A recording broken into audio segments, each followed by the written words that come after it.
This is your host, Rambunctious.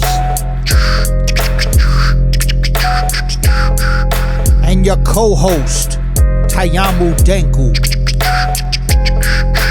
Pick apart the passion. Pick apart the passion. Pick the passion. Pick apart the passion. Yeah. Welcome to Pick Apart the Passion podcast. Today, man, this is gonna be fun. It's my man Denku. I am Rambunctious. Say what up, Denku. Peace. We have my man Carnage, and we have man Johnny Payne. Yo. Formerly Articulate, which we'll get into. But Articulate's dead, as he said in the previous conversation. I think that's a beautiful thing. Sometimes you got to reinvent yourself. When it comes to Carnage, man, I've known this dude for years. Denku has a relationship with him for years. I mean, there's so much to say. The beat mouth beat. I might say that wrong. The mouth beat. What I say? Mouth beat. You got okay. My bad. Mouth beats. I think he has a podcast coming up, which he might allude to because he said something about that or something like that. Maybe. Maybe. Doing a lot of things, and let's get into it, man. Y'all got an album called. What is it called again? Anti Faux 1.0. Anti Faux. Okay, so I was about to leave off the 1.0, and I didn't want to do that. Okay. So Anti Faux 1.0. Okay. First of all, I'd like to get into what's that title about? Like, why did y'all name it that in general? You want me to get this one? Go ahead, get that. All right. So a few years ago, early on into the Trump era, Terrell, Carnage is touring through the Midwest. He does a stop in Omaha. I'm opening for him. And he's got a show opening for You God in Denver the next night. So I'm like, man, we haven't seen each other. We haven't kicked it in so long. Let me come along for the ride, and I'll just come kick it in Denver and watch you, open for You God and all that. So we got this road trip now, this impromptu road trip. And as all the best stories start, it's impromptu. It's just whenever some ghost stories. Yeah. Oh yeah. And we're in the middle of, God knows, middle of Nebraska, middle of Colorado, somewhere. Which is nowhere. Yeah. Just you know what it is, man. Just miles, an ocean of prairie. Mm-hmm. And we're just talking, man. And we're talking about hip hop. We're talking about politics, Trump. And we got this kind of underlying anger about what just happened with American politics and where hip hop has gone, and that it's gone so far away from Public Enemy and KRS-One. And we were talking about bringing that type of hip hop back, and like talking about how he and I together, we could do that, because we think like that. And so it was just really just like flippantly like, yeah, if we were going to do something like that, what would we call it? Carnage asked that question, and within 30 seconds we're pulling up into a gas station. He's asking the question, and it just popped right up into my head. Anti Faux. Don't know where it came from. First thing that came to my head, and he was like, that's dope. Yeah. And then we just kind of left it there, right? And we didn't really talk about it much after that. It was just like, that's a cool thought, maybe something to do. You talk about 1,000 things that you don't actually do. So as time went on, we stayed in contact, and we started getting the ball rolling with it. And there was never any reason to change the name. It was like Anti Faux. It's a play off of Antifa, obviously, I think, for anyone that's paying attention, but faux, fake. So that's that hip hop shit, like we're close to fakeness. Right. So, okay. So y'all obviously had a relationship before this road trip. How did that come about? Let's get into the history of that real quick, if y'all don't mind. I'll take this one. Okay. So y'all organized before we started, or what? Nope, y'all were doing real good. Tag team, man. They wrote out all the possibilities that you had, Ram. They wrote them out. We going off the head Denku style. I know, yeah, hey. You know what I'm saying? Like, we have to do it like the master. We just have to, Come on, son. I feel you. Let's go, though. I'm just playing. Let's go. So I had heard rumblings about this dude from Omaha who was really nice on the mic. Wait a minute, look at this. I got my government name on here. Hold on, let me. Oh, it doesn't show up, bro. It my doesn't my show brother up in said the same the shit. recording. It doesn't. It doesn't. Well, I want to see the real name, so I want to see my artist name, so I'm changing it. Oh, wait, we got time. We got I want time. to see, yeah, right. Yeah, but other people aren't gonna see this. I'm not in school right now. It shouldn't say Terrell Woods. It should say. Is that how your name is Carnage pronounced? executioner. That's when they be like, Terrell Woods is gonna teach us beatboxing today. It's like, nah, man, Carnage executioners in this motherfucker right now. There's a difference. Okay, cool. All right. I just set enough swearing to lose every class. Oh no, we gonna swear, baby. We gonna swear like a motherfucker. It's Let's all go. good. So I've heard rumblings about this dope MC from Nebraska who I needed to hear, and it happened in Minneapolis in the earlier times when hip hop shows were being booked at underground venues by independent artists who just happened to get a night. Oh, we're gonna let you book a show on a Saturday, and what are you gonna do? So it was it started with Cancer, the group Cancer. Yes, you know, shout out to them, yo. You know them, Big Zach, Exactly. Unicus, and Mesh One. Mesh One jumped off to do his own thing with Life, came back later, but Zach. Oh, I didn't know that. That's dope. Okay. No, he's nice with it too. So Zach, So Zach took a little bit of a break from booking shows as much. And then Unicus started booking the night at the Dinky Towner, and it was called what was it called? He had a certain night, but he was like, "Yo, I want you to come on this specific night because there's an MC coming named Articulate from Nebraska who I think you would really like." And I was like, "Oh, tell me a little bit about him." He was like, "Oh, he's on." I just heard about him, right? He's super lyrical. He's on the patterns. You know what I'm saying? He's just an ill white dude. And I was like, oh, he's a white dude too? Okay, I got a people. Yeah. And he was like, but it ain't like no Eminem type of thing. It was like, all right, cool. Let me. Right. So I went to the show because I was trying to go to all the shows anyway because I don't like to miss stuff, and when I miss stuff, I felt like I missed stuff. But this particular night, I was like, oh, this Articulate dude from Omaha got a specific recommendation, so I got to go and check this out by my boy Unicus. And he got up there and he had a DJ. I think Chris was with you that time, right? Was Chris with you that time? Always back then. What's the DJ's name? Shout him out right quick. DJ CMB. He runs with the Low Lives, Thurston Howe. Like he's like a Thurston Howe like friend. But he's up there. So first of all, he got a DJ, and I'm like, okay, this is hip hop. So that sets it apart a little bit. All right, so I was feeling that. Then his DJ started cutting, and I was like, oh, his DJ can cut. This is even more hip hop. Then the beat came in. I was like, okay, this is boom bap. Then this motherfucker started rapping, and I was like, what style is that? All right. Like, what style is he using? It's like, the Maltese were super slant and the off kilter rhyme, and it sounded like it was gonna go off beat, but he always came back in the pocket, and it was just like, this dude has an intricate, very interesting rap style, and I got to hear more. So we just got to talking. He said he had knew me. I was like, well, now I know you, and I'm not gonna let you go. You know what I'm saying? Blah blah blah blah blah. Yeah. He was getting ready to do an album, and he asked me to be on the album. Two things happened. One, I got laryngitis right around the time he was doing this album, and he had sent me the song, and the beat was dope. He had a chorus already on it. He mentioned my name in the second verse. The lyrics were already there, and the shit was dope. So that's where the second thing happened. I got intimidated. I heard him. I was like, wait.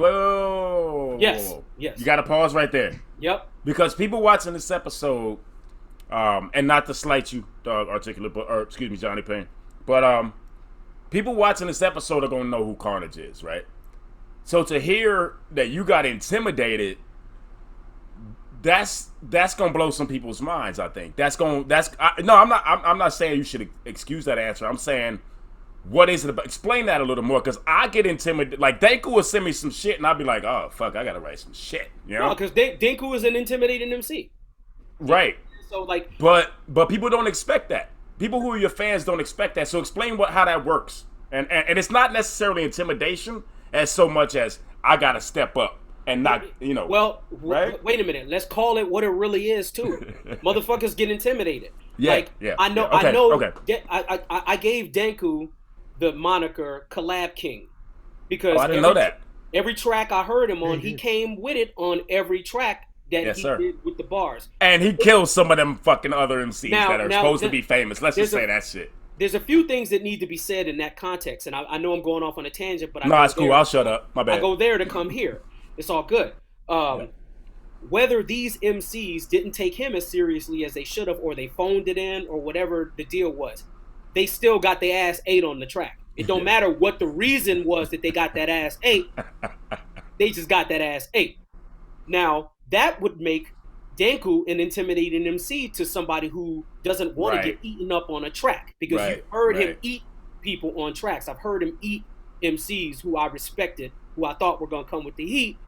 I've heard him eat them.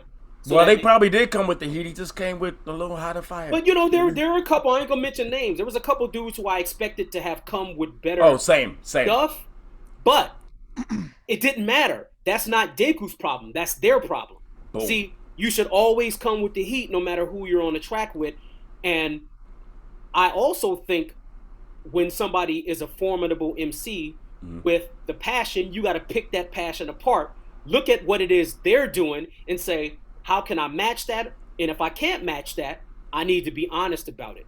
I need to let my guard down in a way that that allows me to be a real human being. Yeah. In that realm, I became a real human being, and it also told me that I needed to step my shit up. Come on, so there was a lot of things that happened in that period of time. There was a lot of different things. So the first thing was laryngitis. The second thing was he's a formidable MC, so I was intimidated. At the same time as I was intimidated, I grew. It made me grow too. So that's the third thing that happened. The third thing that happened is I can't allow myself to be intimidated. Now, if I get ate on the track, it just happened.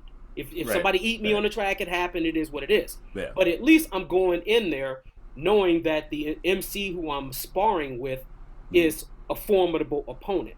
And that's what you generally want to rap with. I want to rap 100%. With somebody who's going to challenge me. You know, and he challenged me before I even sat down to write, even if I could have written. You know, so that was part of the thing. So I didn't tell him this until years later, though.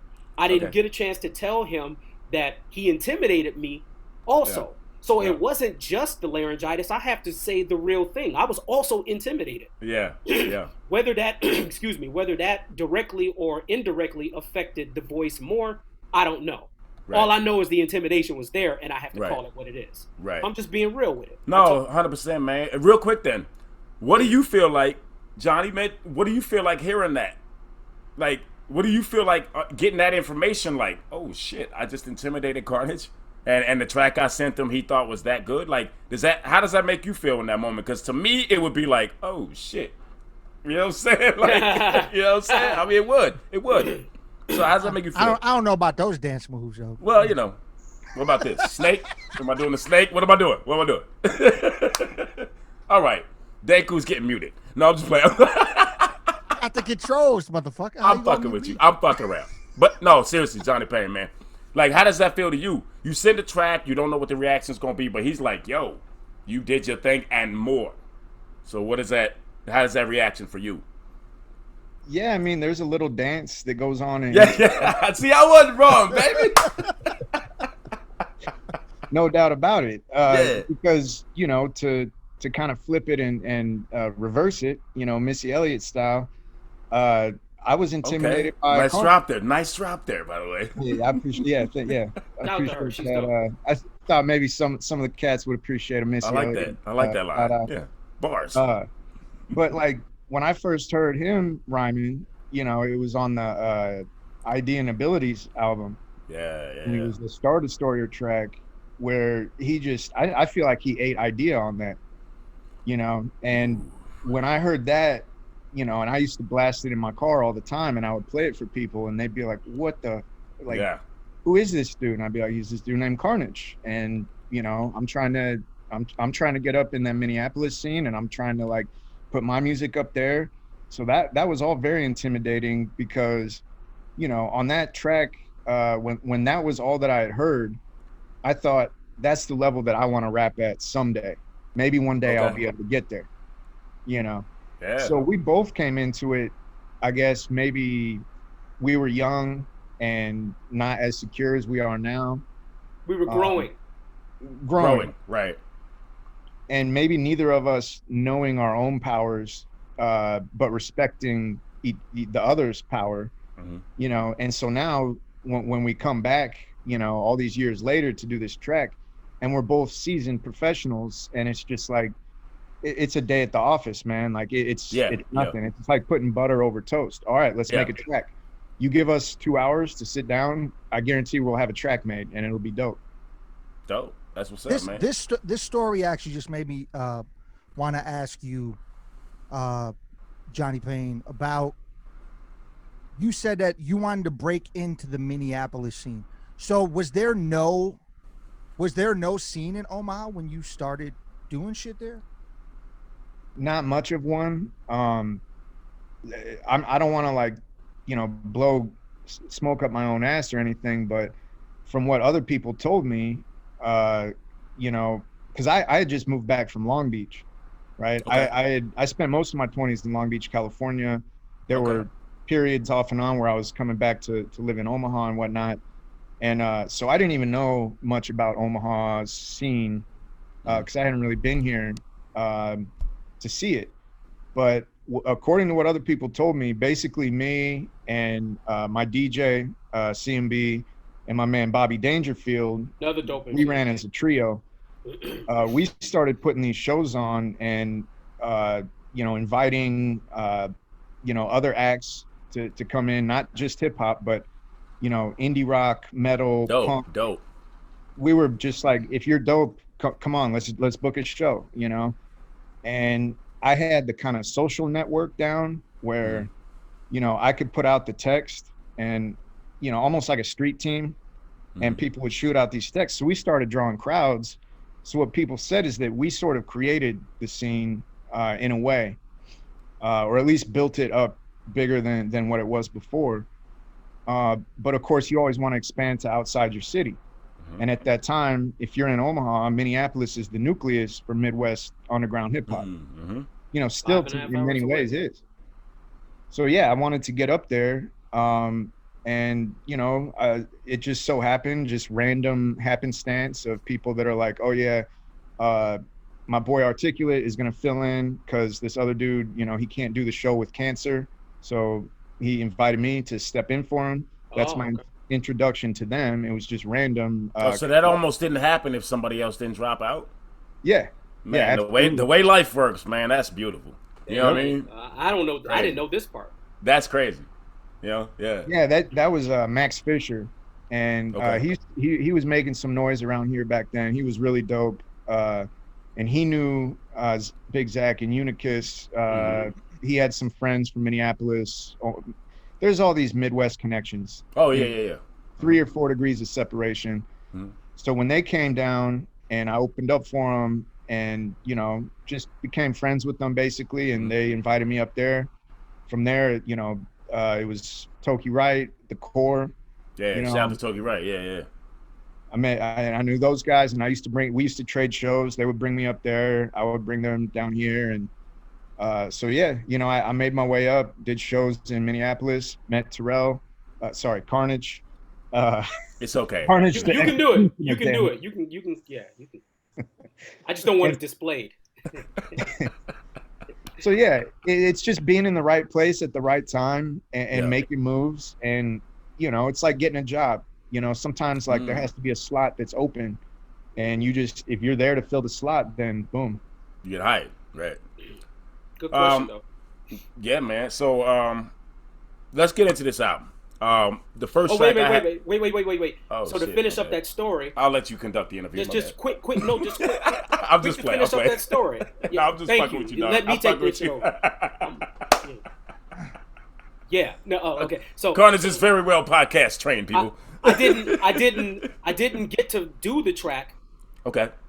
Because first of all, I didn't have the voice, and then later on, I had to let them know, you know, on the real, like, you sent me the shit, and I was like, I gotta match this dude if I'm gonna be able to do the track. Right. I was never able to do it. Then I heard the finished product, and he had, I think, was Danger on there? Who was that?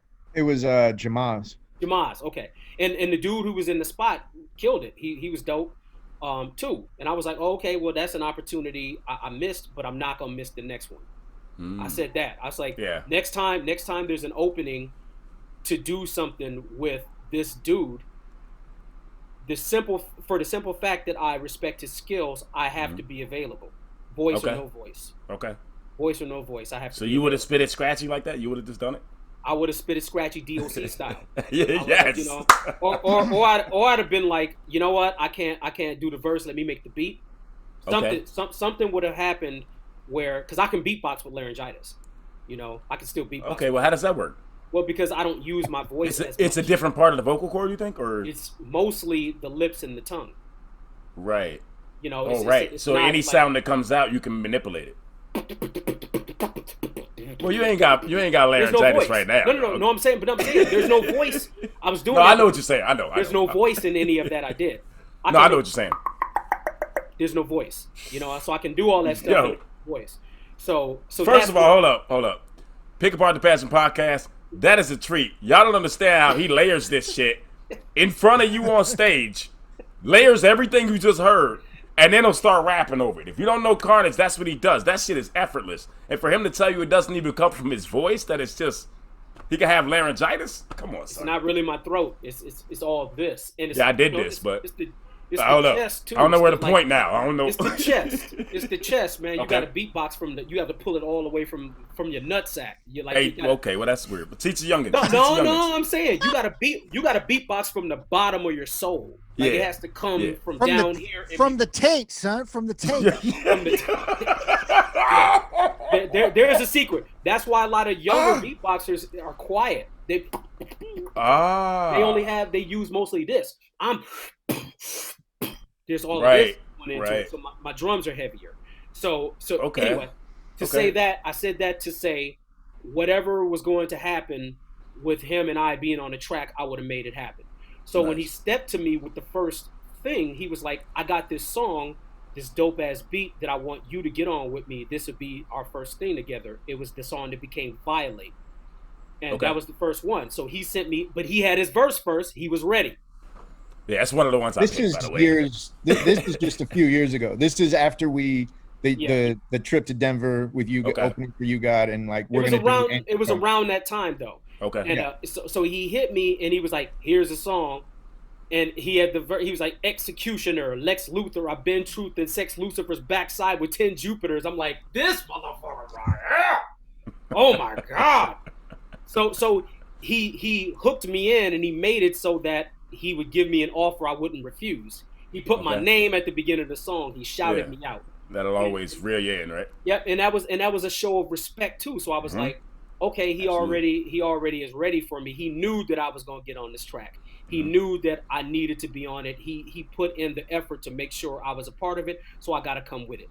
So I came with it, and that was our first song. And I was like, Violate was. Yeah, and he said something. I think he said something that's violation. Something that's like, you said the word violate in it, I think, first, because you had your verse first. And then I was like, why don't we call the song Violate? And he was like, cool. It. So then I wrote my rhyme around that, and then I wrote the hook, and that was our first song. So the first time when I came out to perform, the first show we did together, before we were even a group, that was the only song we had together, and we did that.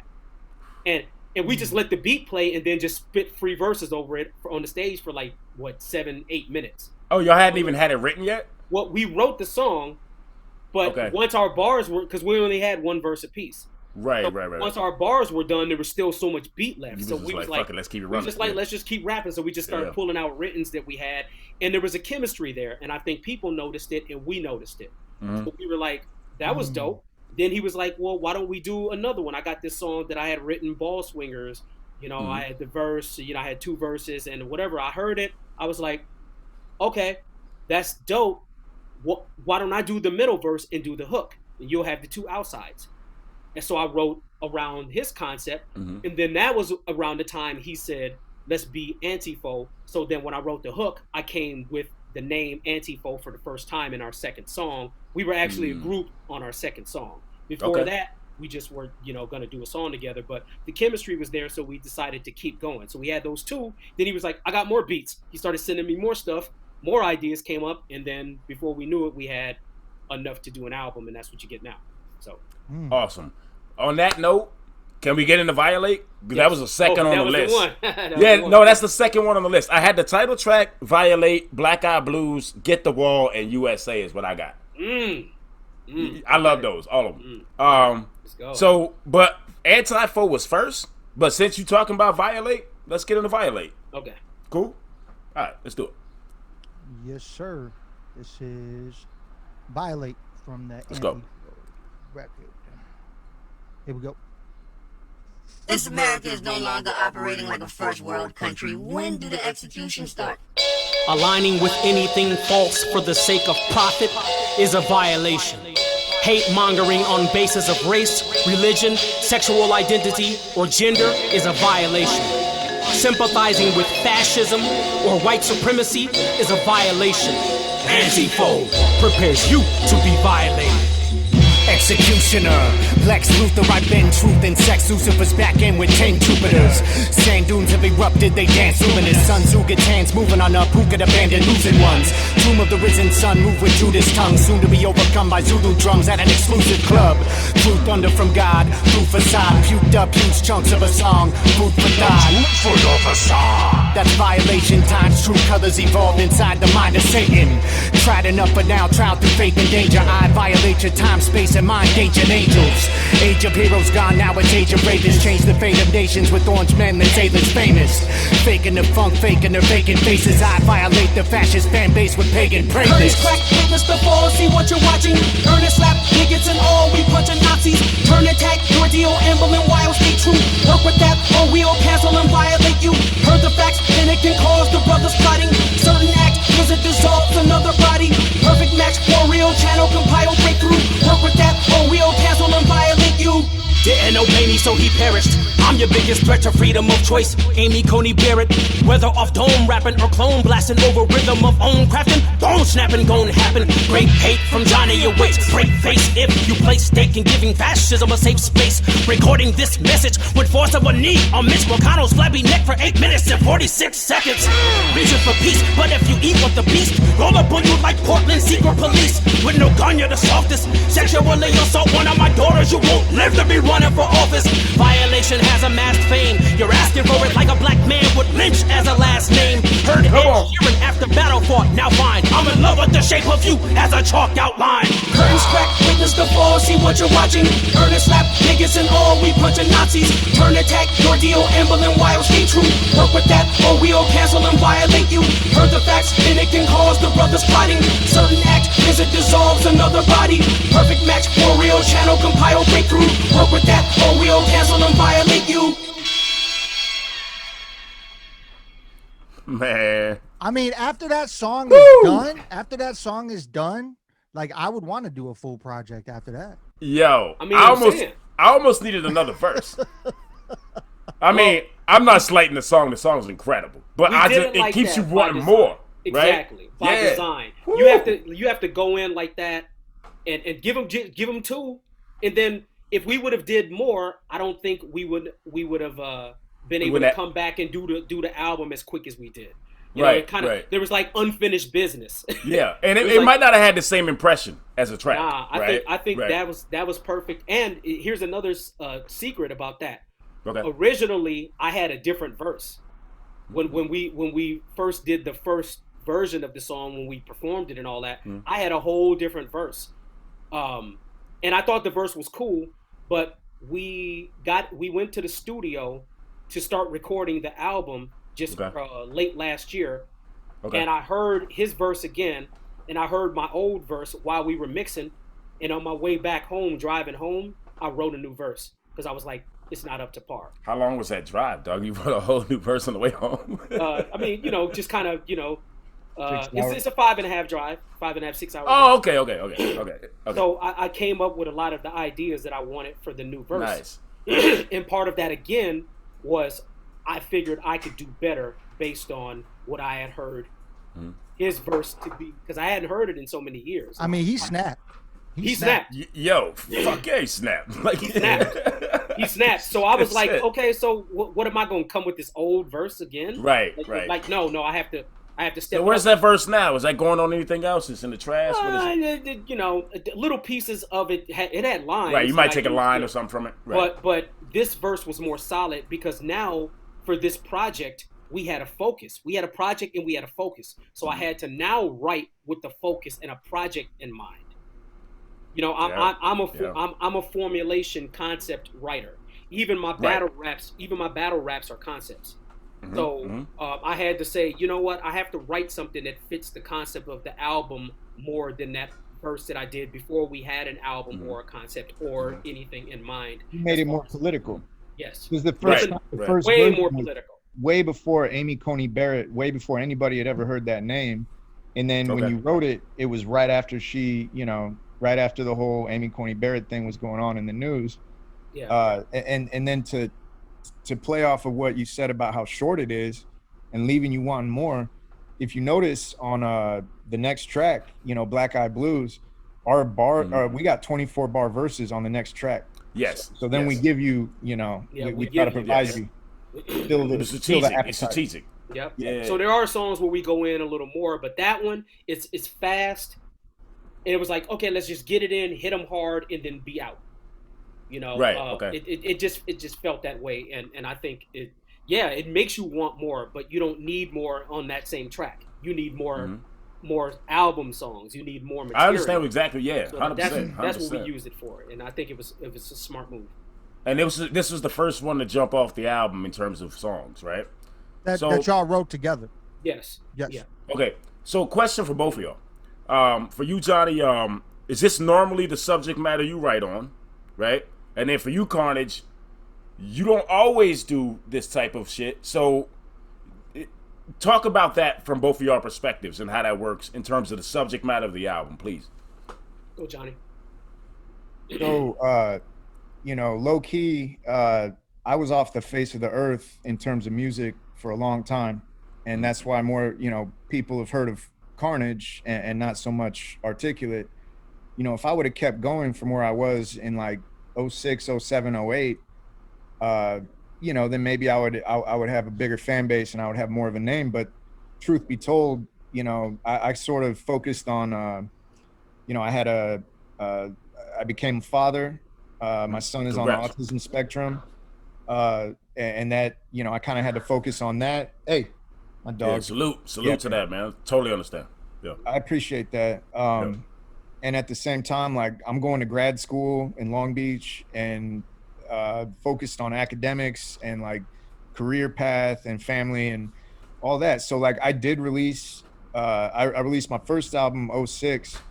There was nothing really, there was not too much political stuff on that. There were definitely like references, but it was not, I would not call it political rap by any means. It was more like, I'm barring out, I'm dropping punchlines, and some of those punchlines happen to be political in nature. Right. Scattered. So in the meantime, I released another album that was just like a collection of random stuff I had sitting on people's computers, and I'm like, I might as well throw it out there because it's good, but it wasn't even a coherent album. And then this is the first official album that I've put out since 2012. Nice. So I was off the face of the earth for almost a decade musically. I would pop up and do shows every once in a while. With me. Well, yeah. Terrell would come through and I'm like, all right, well, if Carnage is coming through, I gotta do a show with this guy. Yeah. But in the course of that decade, basically, I studied like critical theory, and you hear the stuff in the news, critical race theory. That's what I studied in grad school. So I was learning history and sociology and critical theory and really digging into politics and history in that decade. So when we come back full circle and Trump becomes president, I'm like, nah, A, it's time for me to drop another album. B, it's time for me to drop an album with Carnage. And C, we got to get political and we got to hit like, right hand, we got to do uppercuts, knockout. So you were almost loading your clip for this album that whole time. Like you almost like gathering the knowledge and the critical thinking, like you're saying, to be able to say, all right, now I want to spew this shit out to people and say what I need to say. That's Yeah, I mean, that's super impressive to me because not everybody can come back with some fire shit like this after being away for a while. You got to be a real fucking MC to do so, right? So salute to you, man, for real. Thank you. But the second part of the question, and I don't know if you were done, I'm sorry, but... No, that's fine. Okay, yeah. But second part of the question, Carnage, you are, well, first of all, you pretty much do everything on the spectrum of lyricism, I would say that. But it's very far and few between that you actually spit some conscious political shit. You do it, you've done it a lot, but not... Throughout your career, it's not a lot comparatively, right? Am I right in saying that? You're right. It wasn't. This is not more deliberate. This is more deliberate. So is this different for you writing? Does it take longer? Is there a different creative process? How does that work for you, or is it a different mind frame? Or I apply the same skills that I use with writing a battle rap or writing a story rap that I do with Anti Faux. Okay. There's some story based. There's some rhymes that I took and kind of made them sound more like a story based on my development of being able to be a storyteller. At first, it's like everything that I kind of wanted to learn how to do, and I just made myself do it. There were times where I remember when I was getting ready to do my 2011 record, Worth the Wait, and I said, on this record, I have to tell stories. I have to do more than just be a heavy bar MC. I want to tell people where Terrell comes from, and they've already heard Carnage a lot. They've heard Carnage on everybody else's record, but on mine, because I only had one album at that time. So I was like, if I'm gonna come back with an album 4 years after the first time anybody heard me on my own album, I gotta come back with something new that they might not expect, and there were stories that I needed to tell. So I made myself into a story rapper. And with this project, I wanted to make myself into a conscious political rapper. I said to myself, I have to be able to do it all. Right. I remember MCs like Idea who could write about anything. Yeah. I'm not a real MC if I can't write about whatever the subject calls for.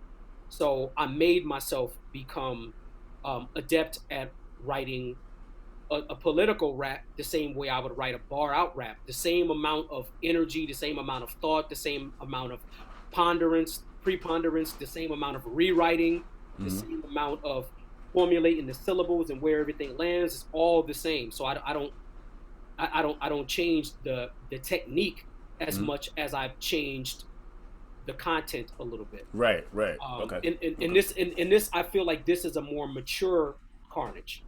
Okay. People know me to be a very aggressive MC. Yeah. But they don't know me to be an aggressive, socially conscious MC. Right, with a purpose in a sense, right? Who can tell a story. Right.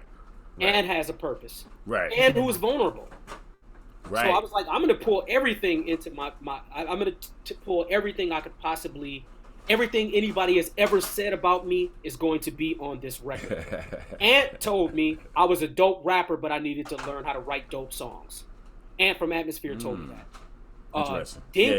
Dinku said to me, I enjoy heavy bar Carnage. The bar heavy Carnage is what I miss.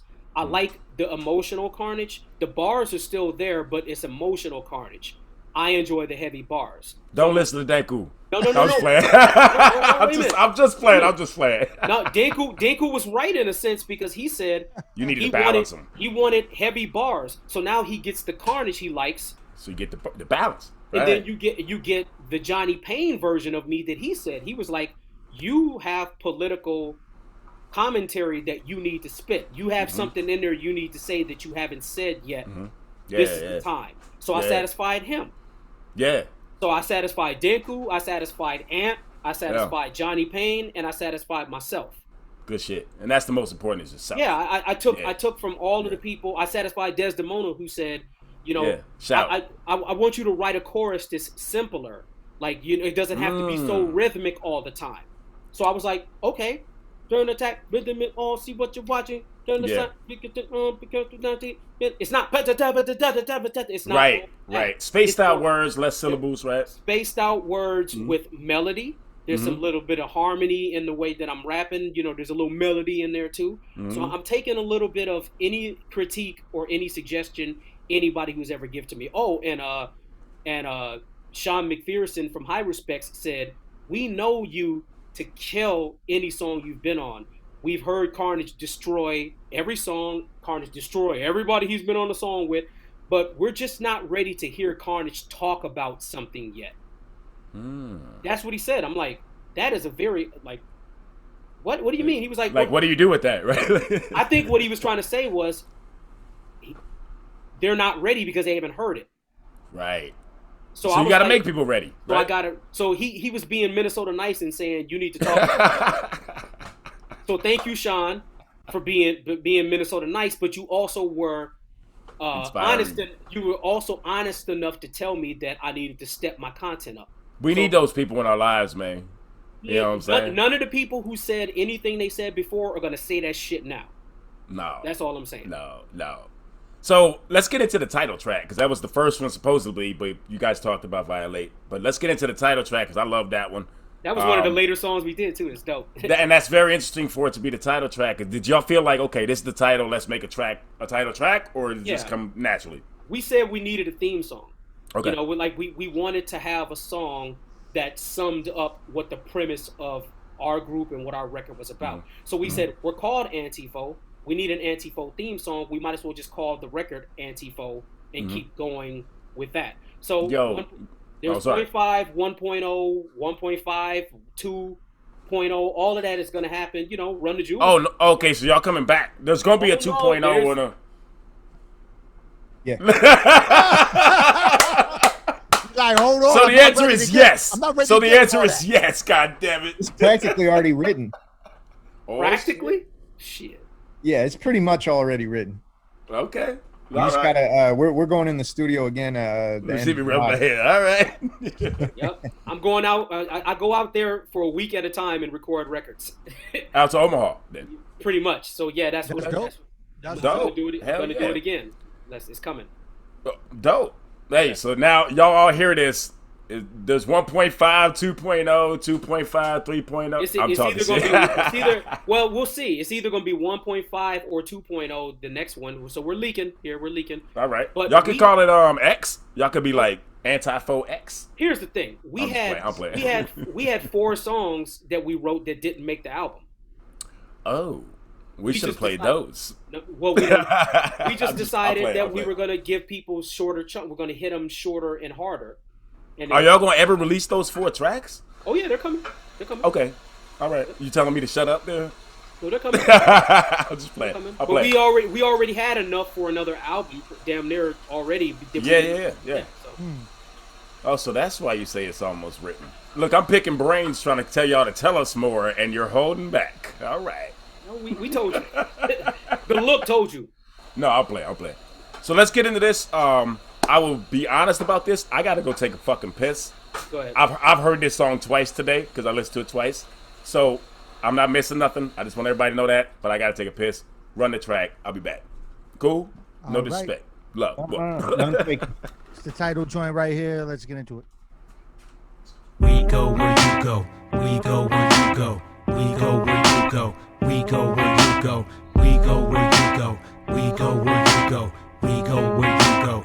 It's Carnage the executioner. Anti Faux is the set he's repping. manhood intact, balls hanging like Jeffrey Epstein. Effing let me take a knee, not to make a veteran mad, but to pick up my Yorkie's poop with the Confederate flag. Johnny Payne, Anti Faux, crested waves of vengeance. Set trip on Chetsu, jet set from the Hamptons. Edgy trolls peacocking on Snapchat for mentions. The keyboard devolved into a death trap of intelligence. Speaking your 14 words allows you to play the game of securing a future for your white children like David Lane. Your new right is hard to kill, but my part to fill is the right. New verse from Carnage will get you yanked out of your Dodge in Charlottesville. You say you're willing to die for what you love, forgetting that's Hector's line when Greek culture rose from Egypt and history testifies. Aryan myth, nefarious therapy gift for insecure white boys online, but they're very convinced. Imbecilic incels, fascism fanciers, artificial authors. We go where you go. Shit brain supremacists, pro-Nazi piss ants, xenophobic Zimmermans. We go where you go. Alt-right mama's boys, trolls on parade, 8chan pimple poppers. We go where you go. Gamergate gossip queen, souls not in place. Xbox headshot kings. We go where you go. You're petty and tech savvy with a heavy exec daddy. We're hooded, tracking you, ready to wreck gladly. Smell avocado punk snitcher lingers. I can predict you're not even as strong as Donald Trump's Twitter fingers. Childish games played by Donald J. Crowned in gold toupee. Grind the culture down to bogus claims formed to entertain. Born seeking revenge and tempting fate. Swords of vengeance swing. Four-born Nazis heads that can't sing their Deutschland lead. Culturally competent cracker, never frail nigger. Asking if you hail a cab or would ever hail Hitler. When your race mixed like us, one day might ponder why your children died when a Caucasian Christian shot up an entire building. This has got 'em thinking we're at the cynic's bottom, but we confront issue directly for solution within the problem. Deflate the industry, give a homeless teen a better plate, and then you see Anti Faux breaking bigots. We approach it all with the same intensity. Mein Kampf, tie the mind off, fight in the final war. Eisenstein's, Ivan and Stalin, eye for an either cost. Brunhilde burning in Berlin, 1945, Valhalla, Berlin Philharmonic Opera, cyanide. Hit the youth, get your pills and chew, feel the fist of truth. Your God will physically burn at 56 years old. No martyr, just a charred body ordered by Andropov to be tossed aside in a river. Now we say Mazel Tov. Imbecilic incels, fascism fanciers, artificial authors. We go where you go. Shit brain supremacists, pro-Nazi pissants, xenophobic Zimmermans. We go where you go. Alt-right mama's boys, trolls on parade, 8chan pimple poppers. We go where you go. Gamergate gossip queen, souls not in place. Xbox headshot kings. We go where you go. We go where you go. We go where you go. We go where you go. We go where you go. Yo. Yeah. So yeah, that went. Oh, sorry. So what's crazy is I made this random post a while back on Twitter, and I said that. Stop it. And I said, man, one of the dopest back and forth joints I ever heard in my life was by Spit Gems and Nems 200, right? You showed me that song. I still listen to it. But this shit is insane. Y'all went crazy. Like concept back and forth shit. I mean, dog. And the hook. Y'all went crazy. Crazy. Like the hook sounds like a verse, right?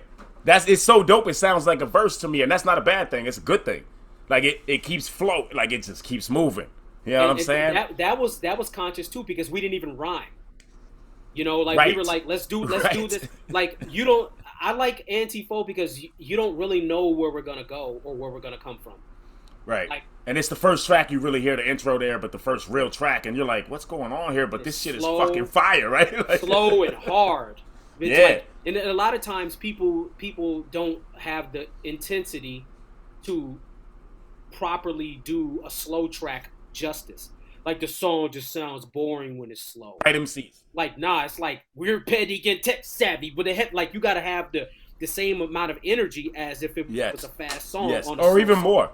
Like I personally like spitting the slow shit sometimes because you can fit all those bars within those snares and within that beat. Yep. You have that space, right? Yeah, sometimes when it's fast, you got to figure it out, right? Yeah, I love rocking slow beats all the time. Yeah. So Diku, that one passes the test for you. Oh, this shit is fire. This joint right here is the shit. It is. Who did that beat? Y'all had a lot of. Oh yeah. I couldn't keep up with the producer list under it. I'll be honest. Yeah, I couldn't figure out who did what. The homeboy High Q did that one. Okay, yeah. He's a guy who I met in when I joined the Dead Rabbits crew. Mostly East Coast beast rhymers. You know, they're like on some like Hammer of Thor, Viking, eat, drink your blood type. And I met this guy on there who had beats, and he sent me a couple beats, and he sent me like 4 beats, and I was like, one of these beats has to be an Anti Faux song, and it should probably be our theme song. I knew that one of these. Oh, you knew that when you heard the beats? I heard all 3 of them. It was like 3 beats, I think, and I sent them all to Johnny Payne. I was like, which one should be our theme song? And he was like, that one. The one that sounds like the James Bond shit. I was like, cool. Oh, so you heard that beat and was like, that's it. He heard that. Yeah, it did sound like some James Bond shit. I didn't think that you just said it. Yeah, Yep. yeah. Yep. So That's he heard. what's up. So everything we do, we run it by each other. It's not just him going, Yeah. well, I'm gonna just make this up, and then what do you know, I'm just gonna do it. It's like, so what do you think about this idea? And it's like, oh, I think Right. that's dope. And I go, well, what do you think about this idea? And he goes, yeah, that's dope. Right. It's That's- Yep, and that's the true definition of working together on a project, right there. Yeah. You know what I'm saying? Like, yeah. Like the crazy thing. So, like, I know me and you have talked about doing a project back in the day, We gonna do it. And I'm saying it would be super dope. But you know what's crazy is I feel like this duo right here is like.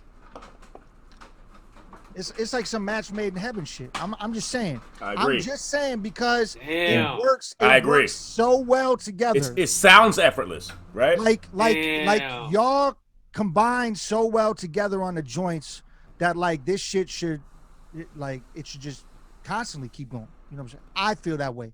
Not saying y'all can't obviously you know you both got your own solo career shit. I'm just saying this shit makes sense to me. Listen. I think Dinku's onto something. What do you think, Payne? That's like I said, 1.5, 2.0, 2.5, 3.0, 3.5. I ain't playing. Dinku might be seeing the future. Come on, man.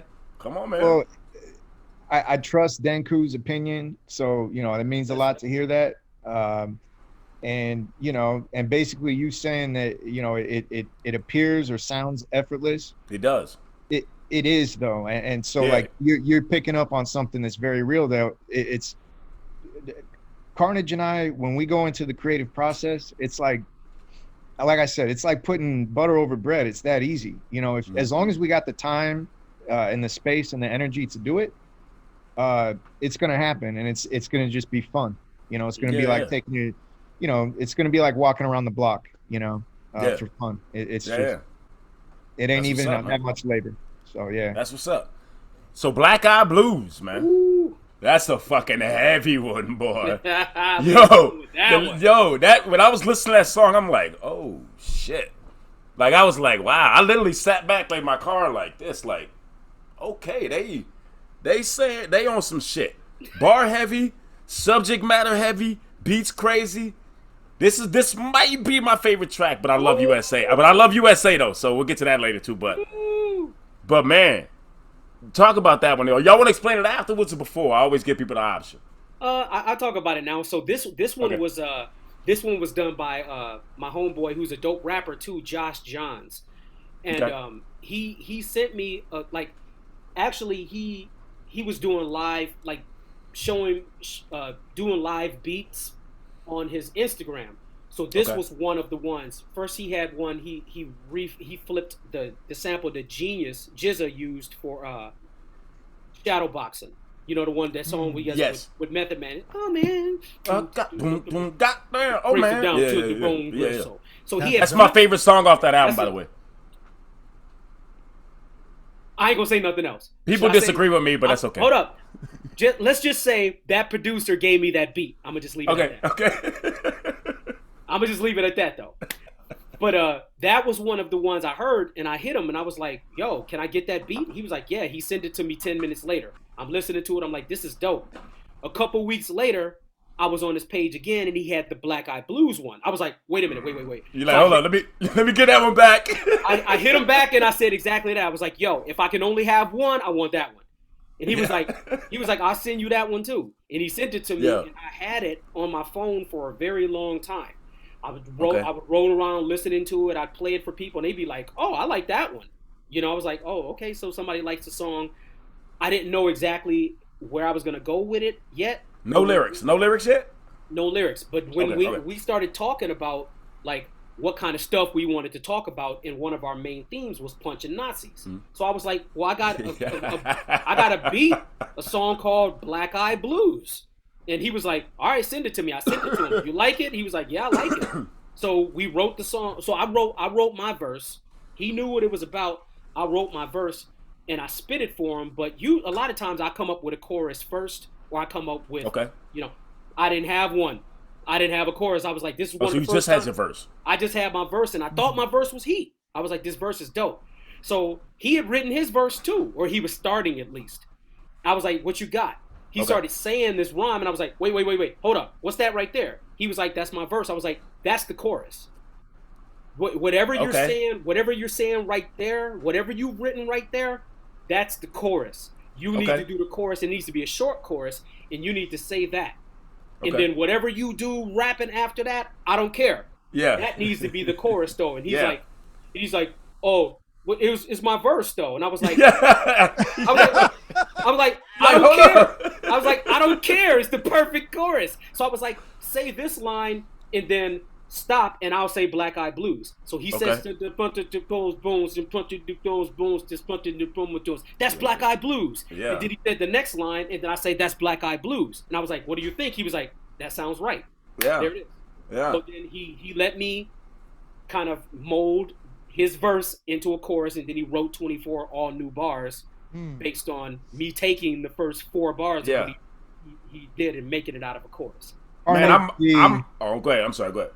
Carnage, the executive decision maker. The execution, I'm sorry.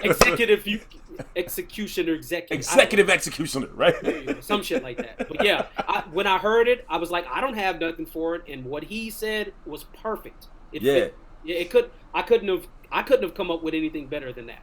So I'm marveling at the creation aspect. For one reason is we just had Red the Bully, shout out to Red, on the podcast last. And we were talking about that, how sometimes you'll write a verse, sometimes you'll start with a hook, but your verse will become a hook. You just never know, right? But you said Carnage, you said you start off writing hooks normally. That's how you normally approach a track, or? Sometimes. More so than not. Not all the time, but more so than not. Okay.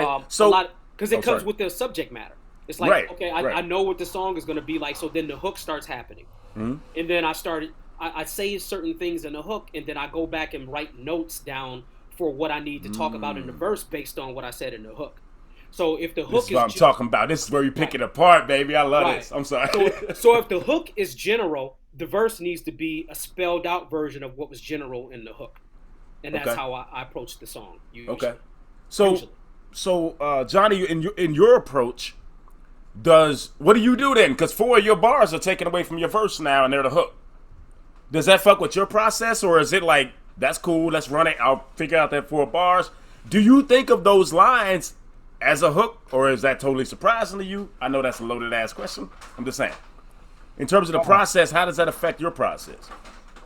Well, I had to erase it and go back to the drawing board because it fucked up the whole, thing. So, but it worked, right? So I'm happy with it. Yeah, and that way I get to do, I get to do my little hook. He handled most of the hooks on the album. Mm-hmm. Oh, okay. And this way, I get to do my little hook for the album.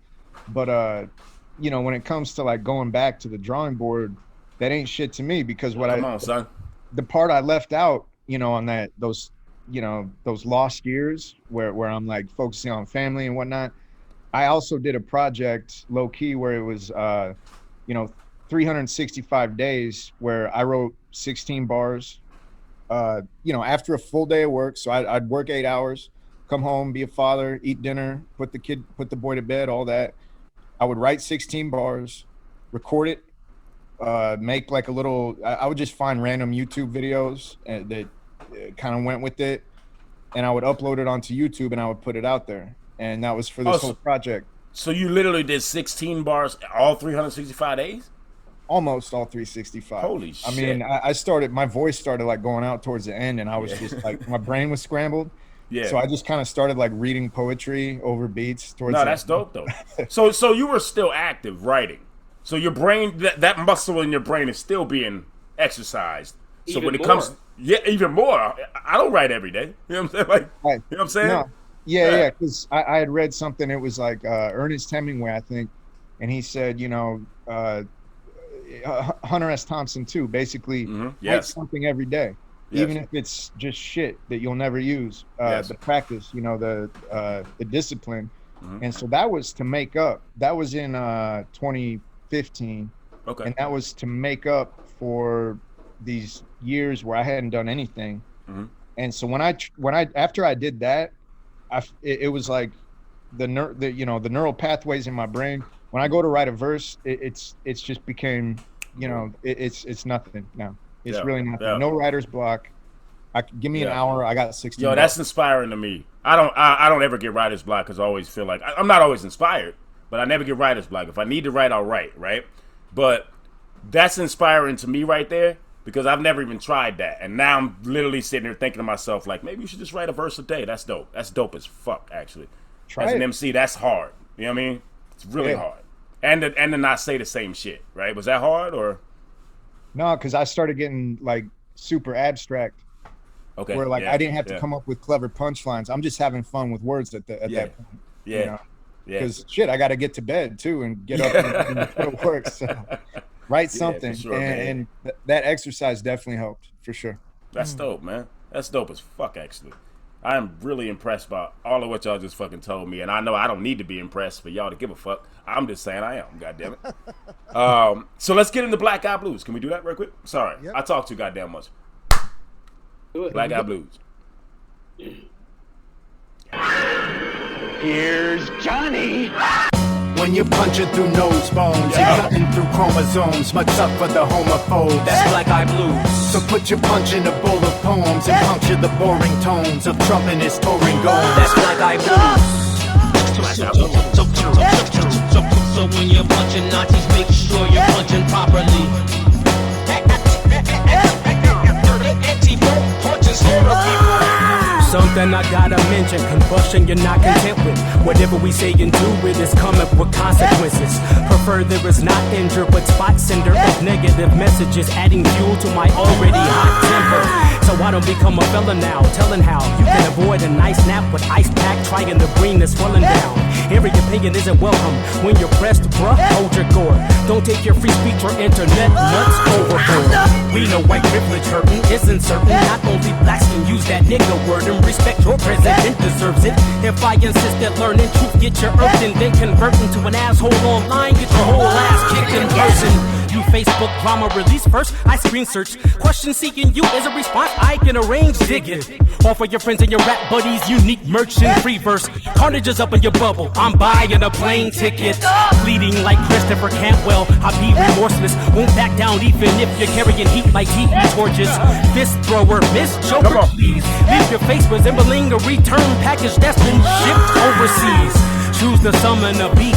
Dumb get hunted, wonder where those lumps on earlobes come from. Bruises under your feet. Anti Faux punch and slaughter people. Then toss paper towels at you to clean up the mess like Trump in Puerto Rico. When you're punching through nose bones and cutting through chromosomes, much up for the homophobe. That's Black Eyed Blues. So put your punch in a bowl of poems and puncture the boring tones of Trump and his touring goals. That's Black Eyed Blues. True constituents, trooping through jury contingencies. Judo Sisyphus, suits on maneuvering sentences. Fascist vestiges, fashion of fashy, fresh asshole kids. Past the precipice, now we compassionately bash them in. Mask of Oedipus, passive aggressive evangelist. Tracking estrogen, practicing hexes on next to kin. You pray the gay away and say we the gateway. We say the angels are fake and all the saints insane. Fade the frame in a vapor, aim for the fakest faith. Vague villainous prayers for AIDS patients in Reagan's reign. You take the Bay of Pigs playbook from JFK and make America great through Facebook and Patriot gains. Russian bots, unorthodox orgies and spies, golden compromise. Shower from orbit and sky, more important cries from orphans at borders and lines. Foreign-born porn stars on throne in Florida smiles. So when you're punching Nazis, make sure you're punching properly. Puzzle pieces of chunks of teeth and colonoscopy. Cause a constant retreat. Give no quarter to cops in the street. Can't afford to give the vultures coach a monopoly. Goebbels gossiping queens get them caught up in cross streams of proxy wars between the gods of all that's obscene. Pick your Glock up and cock it. Copy your kings, Anti Faux. Rock you in the socket, give you ocular stain. When you're punching through nose bones and cutting through chromosomes, much up for the homophobe. That's Black Eyed Blues. So put your punch in a bowl of poems and puncture the boring tones of Trump and his touring goals. That's Black Eyed Blues. When you're punching through nose bones and cutting through chromosomes, much up for the homophobe. That's Black Eyed Blues. So put your punch in a bowl of poems and puncture the boring tones of Trump and his touring goals. That's Black Eyed Blues. If there's a program, I need a vaccination.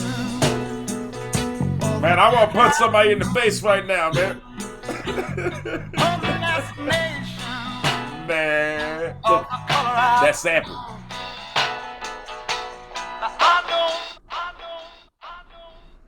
Man, whew. That sample is crazy. Okay, so here's a little bit more history on that beat. So I had never heard the original song, the original Black Eyed Blues song. Okay. I asked because I thought the sample was so ill. Yeah, that shit is nuts. And stuff. I was like, this is crazy. So I asked Josh to send me the original sample, and he sent me that. And I was like, oh, you just sped it up and pitched it, pitched it up higher. So when we got ready to do the song in the studio, the idea was to bring the old one back and put it at the right speed at the end of the song so they can hear where the sample came from. And by the way, that sample, it's Joe Cocker, the British. He sang at Woodstock. And what could I do? That guy, yeah. I mean, I know Joe Cocker more than that. I'm just letting people understand what they might have heard. Anyway, right, but that's the idea I had in the studio. Like it was when we were doing it, wasn't like I didn't think of that until we were in the studio recording the song.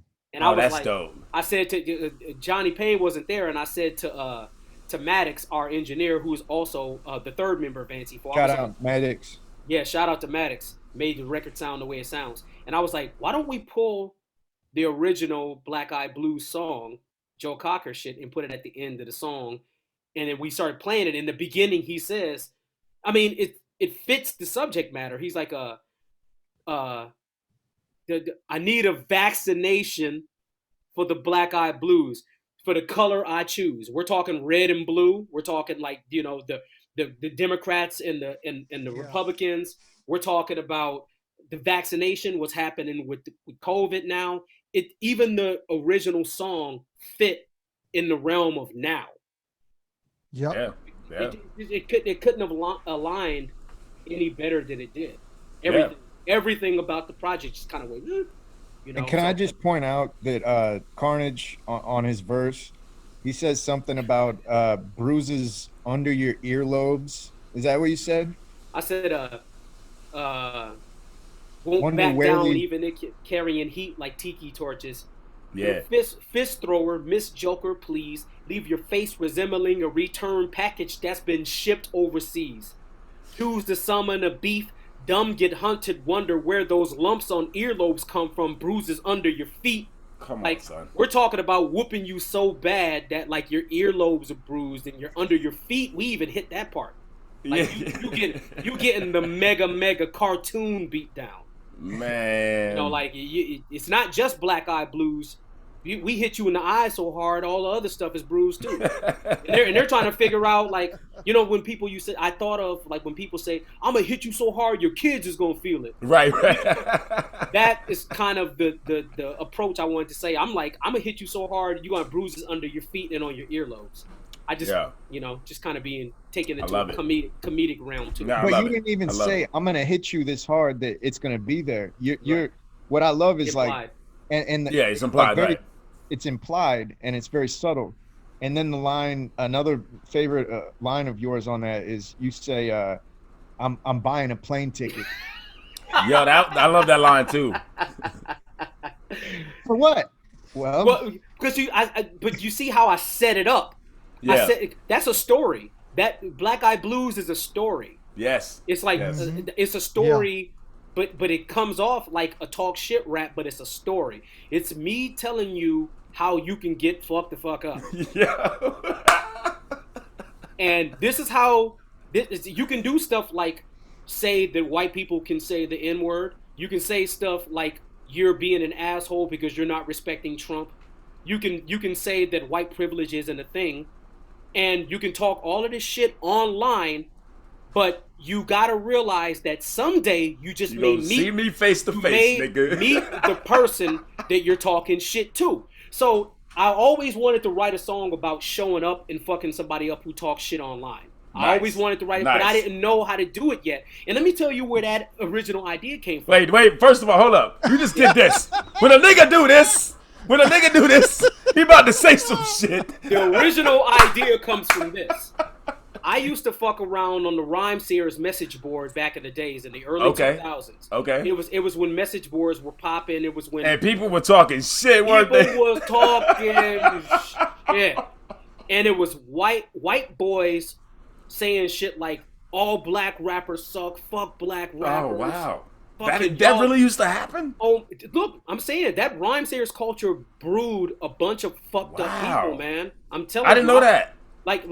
I'm saying, like, and it. I don't think they intended to do that. It's the No, people they just who reacted to misguided, right? It's like Trump. Trump is not. Trump is a symptom of America. He's not the cause. Oh, 100%. 100%. So that's what happens with these crazy ass people. You know, like Rhyme Sayers did what they did, and it caused people to step out of their shit. Like they almost stepped out of hip hop and made it racist, right? Look, because hip hop from the beginning has been inclusive for everybody. The fucking beginning, right? They started getting comfortable and acting like they can just say whatever the fuck they want to say and not have consequences for it. So not only that in hip hop, but they started like people do it on the message boards when they're talking racist shit. So I was like, let me just take all of the shit and put it together and tell a story about how you can get fucked the fuck up. You remember that song? Yo, you such a cool dude. I can't imagine you punching somebody in the face, dog. Well, imagine it, because it can happen. No, it's funny because I'm more that. You know, we was talking about how I'm an asshole, man. No, I'm 43. When I was 41, I punched a dude in the face for saying nigga. I've never seen you be that mean to anyone. That's what fucks me up. Wait a second. Okay. I've spent hours in the car with Carnage. Carnage talks just as much shit as I do. Okay, I didn't know that. I'm just okay. Well, my experience is that Carnage is a nice, cool dude. I can't imagine you punching anybody in the face. I talk as much shit as him. I just don't do it online. Oh, well, that's different.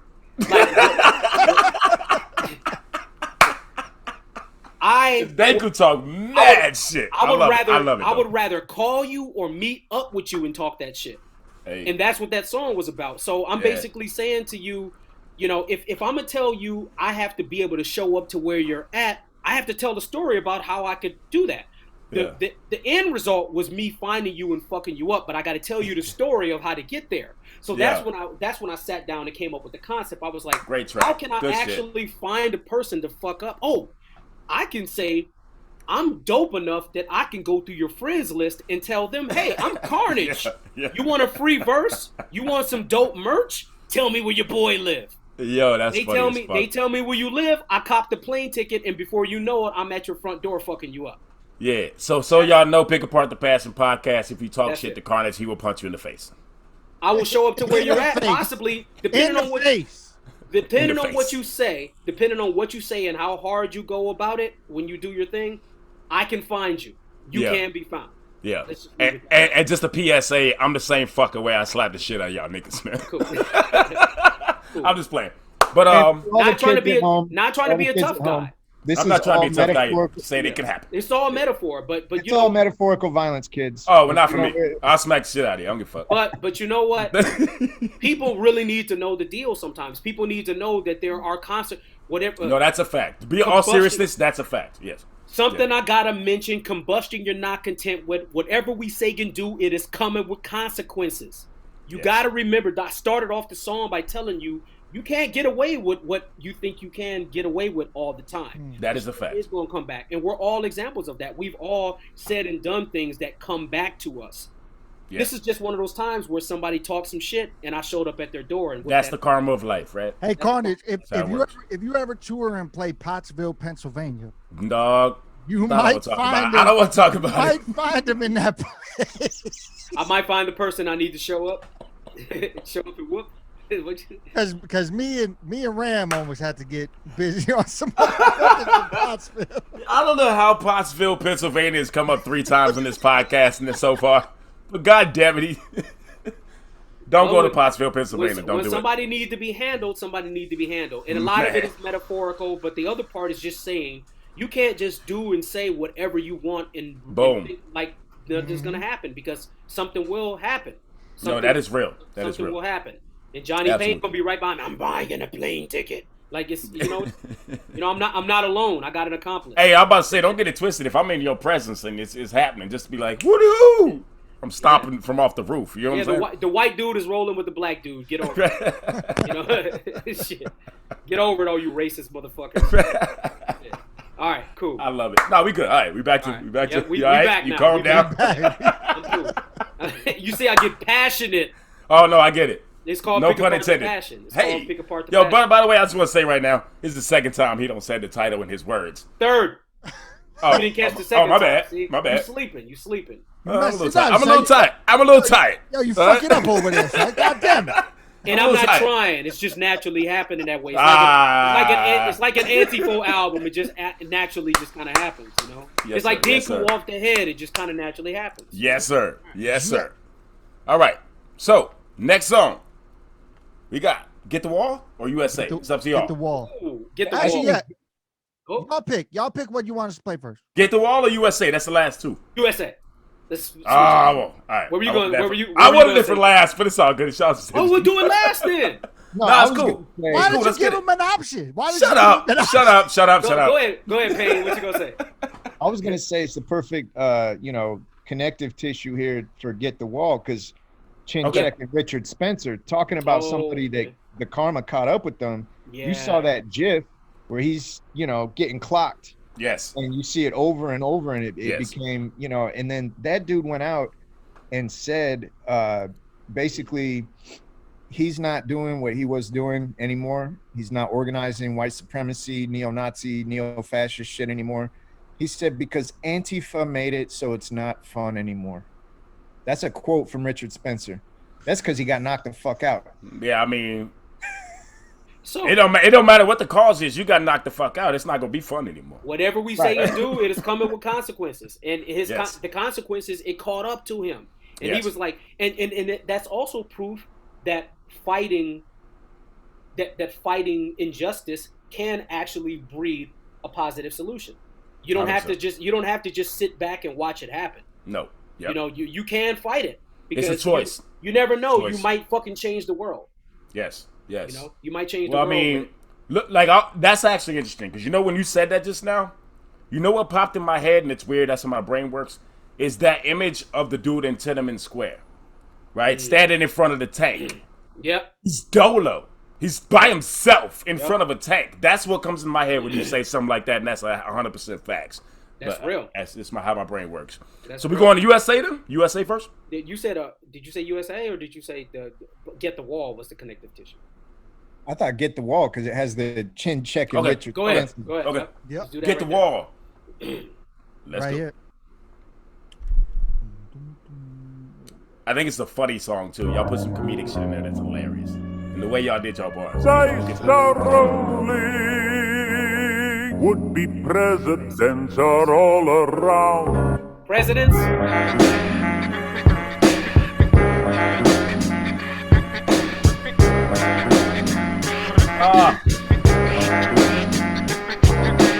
Anti Faux, radical tantrum. Stand over your dead body and take a knee during the national anthem. Top position, plot the mission, drop him with the weapon draw. Got to hit him, shot him, vision, opposition, get the wall. Uptight bigots, get the wall. Might rip and set it off. Like when denied living with white privilege.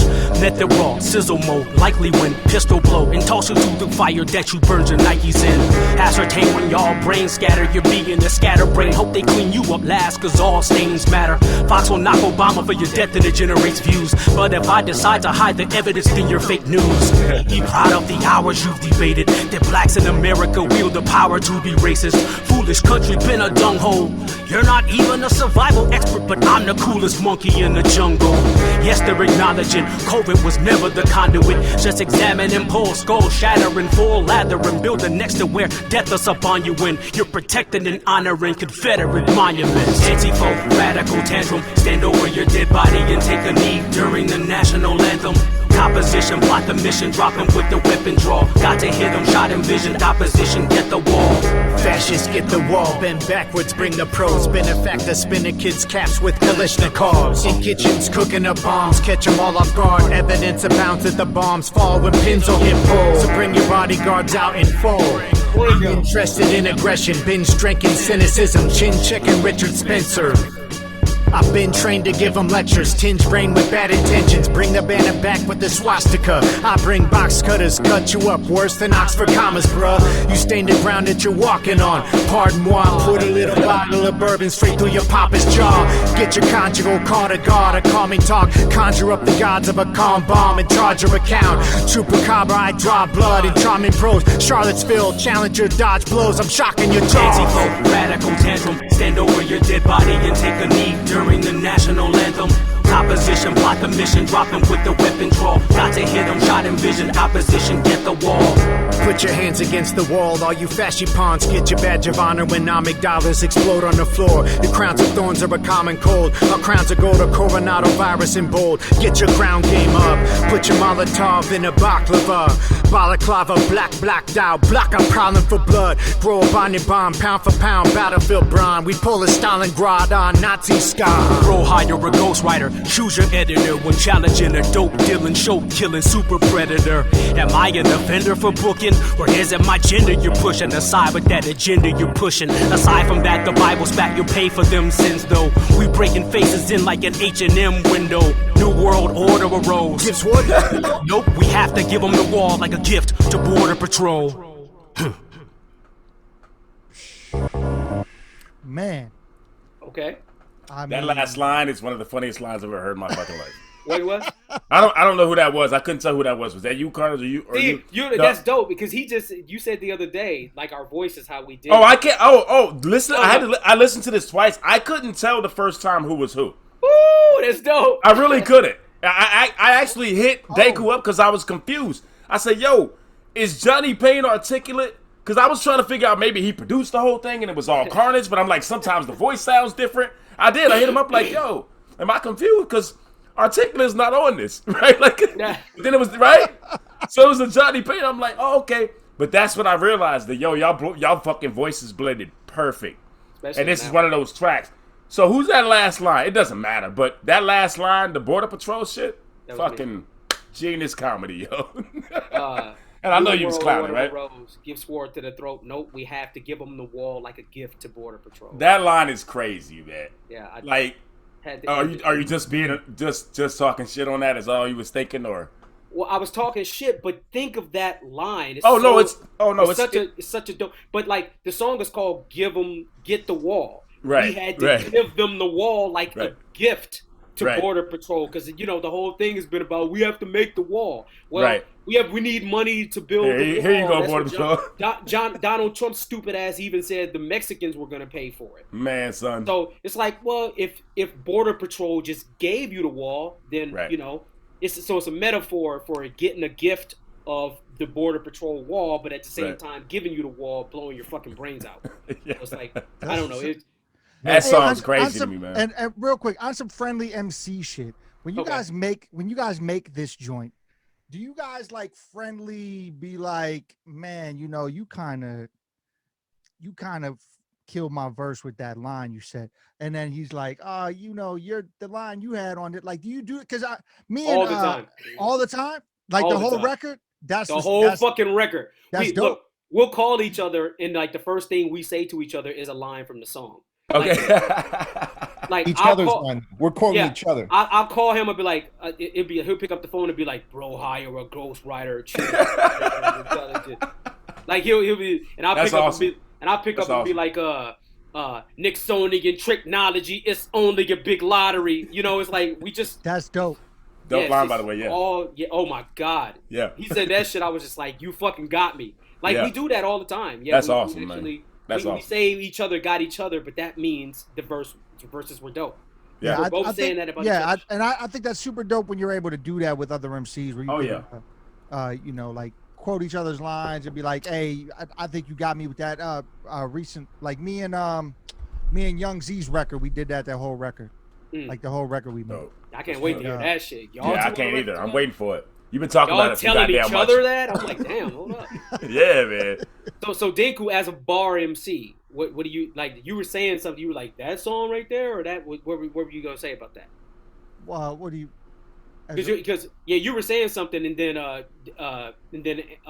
Ram started saying something about. I interrupted. That's how it goes. No, he said something specifically about the last line. in the board. Yeah, I did. You're right. Yeah, yeah. And he might have fucked up my whole train of thought when he did that. Good, motherfucker. Good. I wanted to point something out though. Oh, my bad. My bad. For no, it's good. Like for the dirty trick, you know, the dirty way to tell the difference between if it's me or Carnage, if you're not used to our voices yet, you can tell from the way that we spit our bars. He's the punchline. He's got like, I almost don't write any punchlines. There's a few in there. But you think you don't though? You think you don't? But see, some of your lines come off as punchlines to an intelligent listener.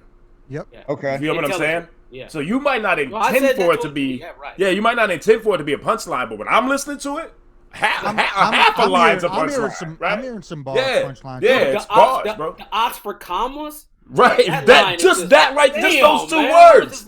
Just those 2 words. I was like, yo, that's crazy. I cut you up worse than Oxford commas, bro. Yeah. I was like, so you didn't even think of that as a punchline, am I wrong? that's a fucking mega punchline. See what I I'm mean, saying? maybe it is. Maybe. No, there's no maybe, motherfucker. 3 is Jesus told Okay. you. All right. Yeah, no. I don't even know you like that, so I don't mean to call you motherfucker. But now I feel like I do, and that's how I talk. Damn good. So love, bro, but that shit is great. Good one. Great. I appreciate it. If I call you motherfucker and I don't know you, it's because I'm already endearing you. That's how I am. They both know that shit. So don't take that personal. So bar wise, Denku, like you said to me, I need the bar heavy Carnage, you know, and I knew I had to do something, but I also had to stay true to what the subject matter was going to be. How are you feeling about the execution? Oh, you did the whole record.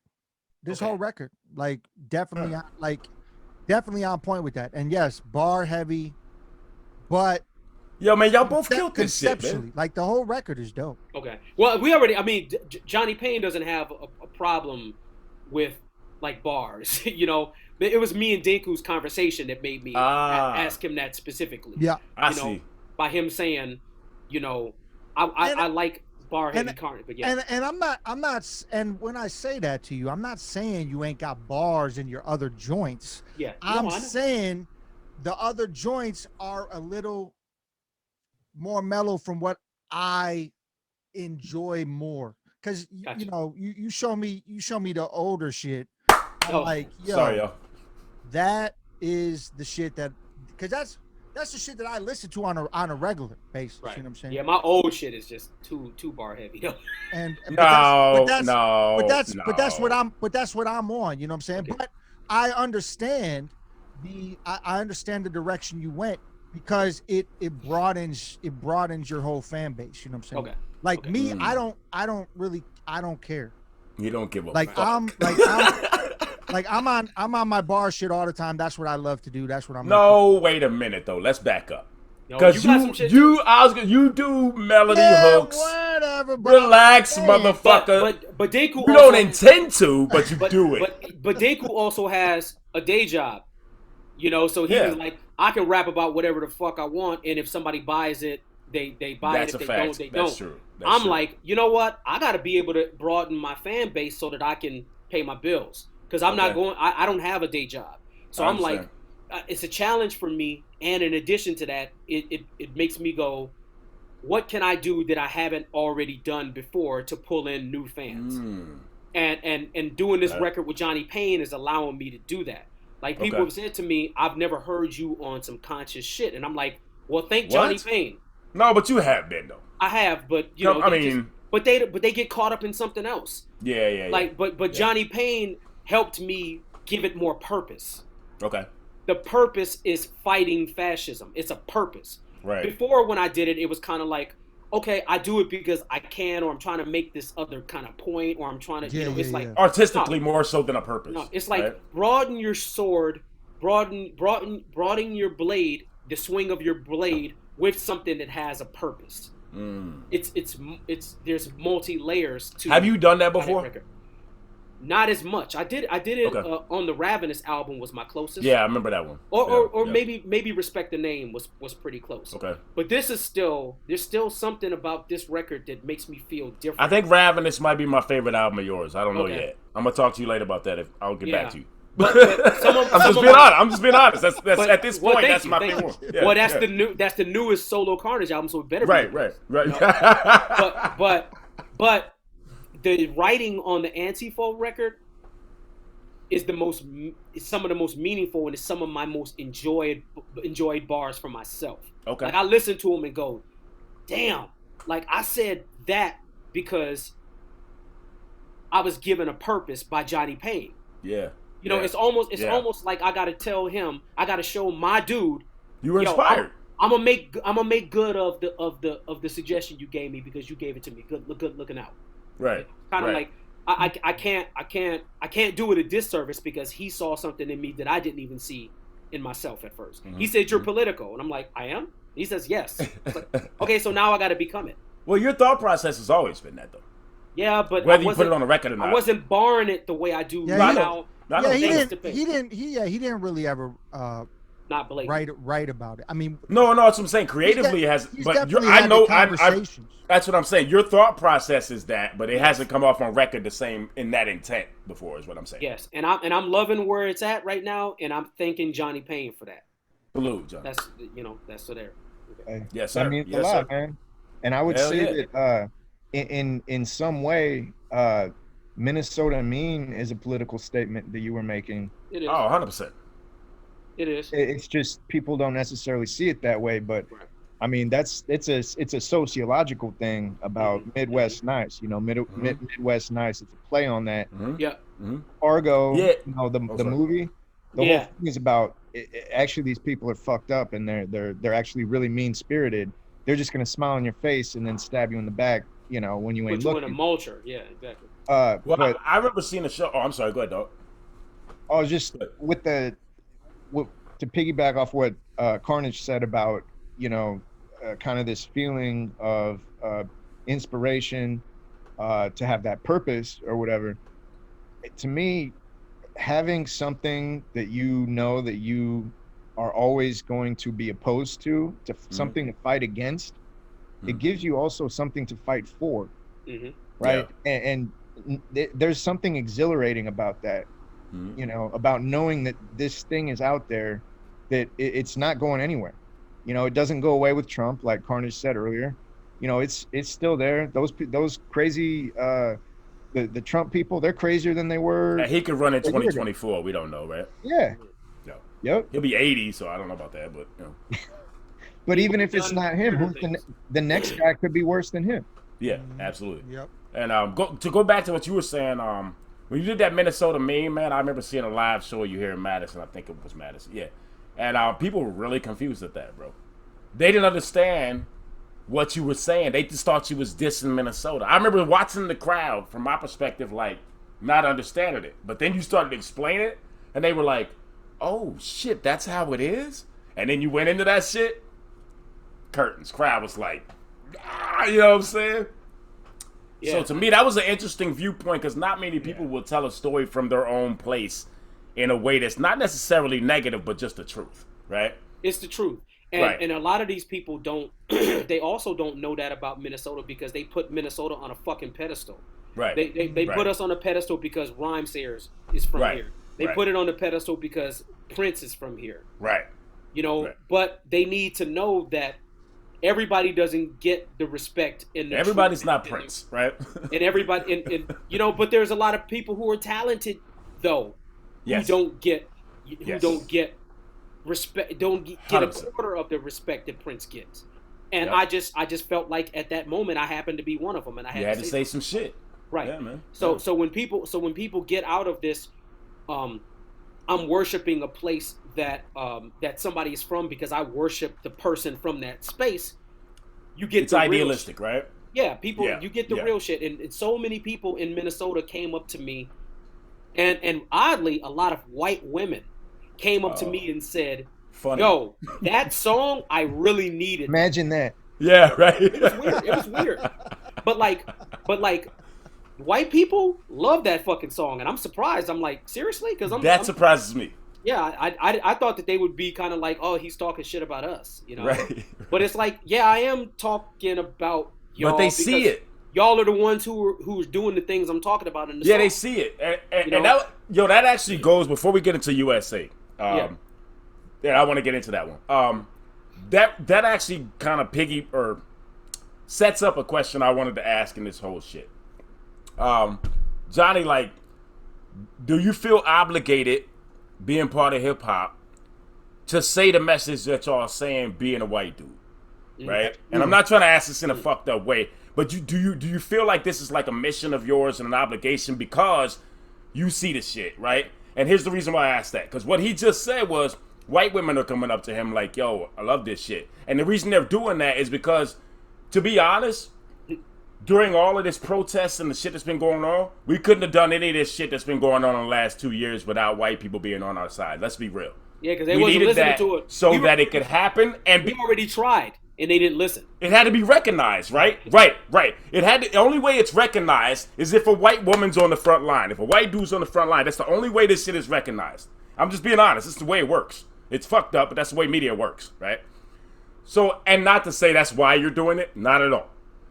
I can see the genuine nature of what you're doing. And so I ask you, in that you set off 9 years, 10 years, is this something that it feel within you is like innate? Is this something that you just feel like you got to speak of? You took the classes? This is a long fucking question, my bad. But you understand what I'm saying, right? Like, great question. Yeah, no, it's excellent. So, yeah, I mentioned earlier that, I became a father. Yes. It so happens that I married a black woman. Okay. Right. So now I got a son who is not only on the autism spectrum, he's also black. Right. So he's a cute kid. Everybody sees him now and he's this cute, beautiful kid. And they say, oh, you beautiful hair and beautiful eyes and all this stuff. But he's 11 years old. He's starting to get a mustache already. He's starting to get body odor. He's a grown man, right? And then he's a grown black man. He's going to be a black man. Right. And him being on the spectrum, so that's already counted against him, right? Just being not white, we'll say. But he's a light-skinned black kid who also does not catch social cues, right? So there's all these things going through my head about the power dynamics of race and racism within my own personal life, that made it really hit home. And then I'm studying it. Yeah, I'm studying in school, but I'm also living it, every day through my personal life. Double time, right? If not triple, right? Yeah. And so then I look back on like my old music and some of the things that I said, and I'm like, that's problematic as shit.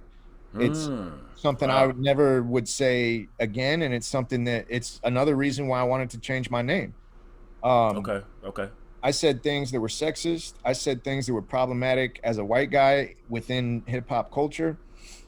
And when I became an educator, I didn't want students to go back and find that. And then. Oh, so is that part of the name change then? It's part of it. So are you a teacher now? We didn't get into that, I think. I'll just say, I'm an educator. Okay. And I'm not, I guess I'm supposed to be, careful with how much I knowledge about that. We'll leave that alone. Sorry. We're talking about punching Nazis and brains exploding, but gotta do what you gotta do. But hey, that happens in history, right? Things gotta be dealt with. Whatever these can do is come. I don't know your job, but I don't think any school is going to be mad at punching Nazis. That's my hope, at least. Well, I'm optimistic. I don't know though. You would be surprised. We live in America, buddy. Yeah, don't forget that. Don't forget that. But it's true. It's like, why did you have to punch him though? It's like because we're not trying to make friends with racists, you bitch. Yeah, you punk. Not bitch ain't the right word. I'm sorry. You punk. No, it's the right word. No, bitch is the right word. No, because then I don't want that to be a sexist thing. You know what I'm saying? No, it's not. Really... Dudes can be bitches too. I'll say it. Dudes can be bitches too. Sometimes you punch a bitch that's not a female. I'll say it.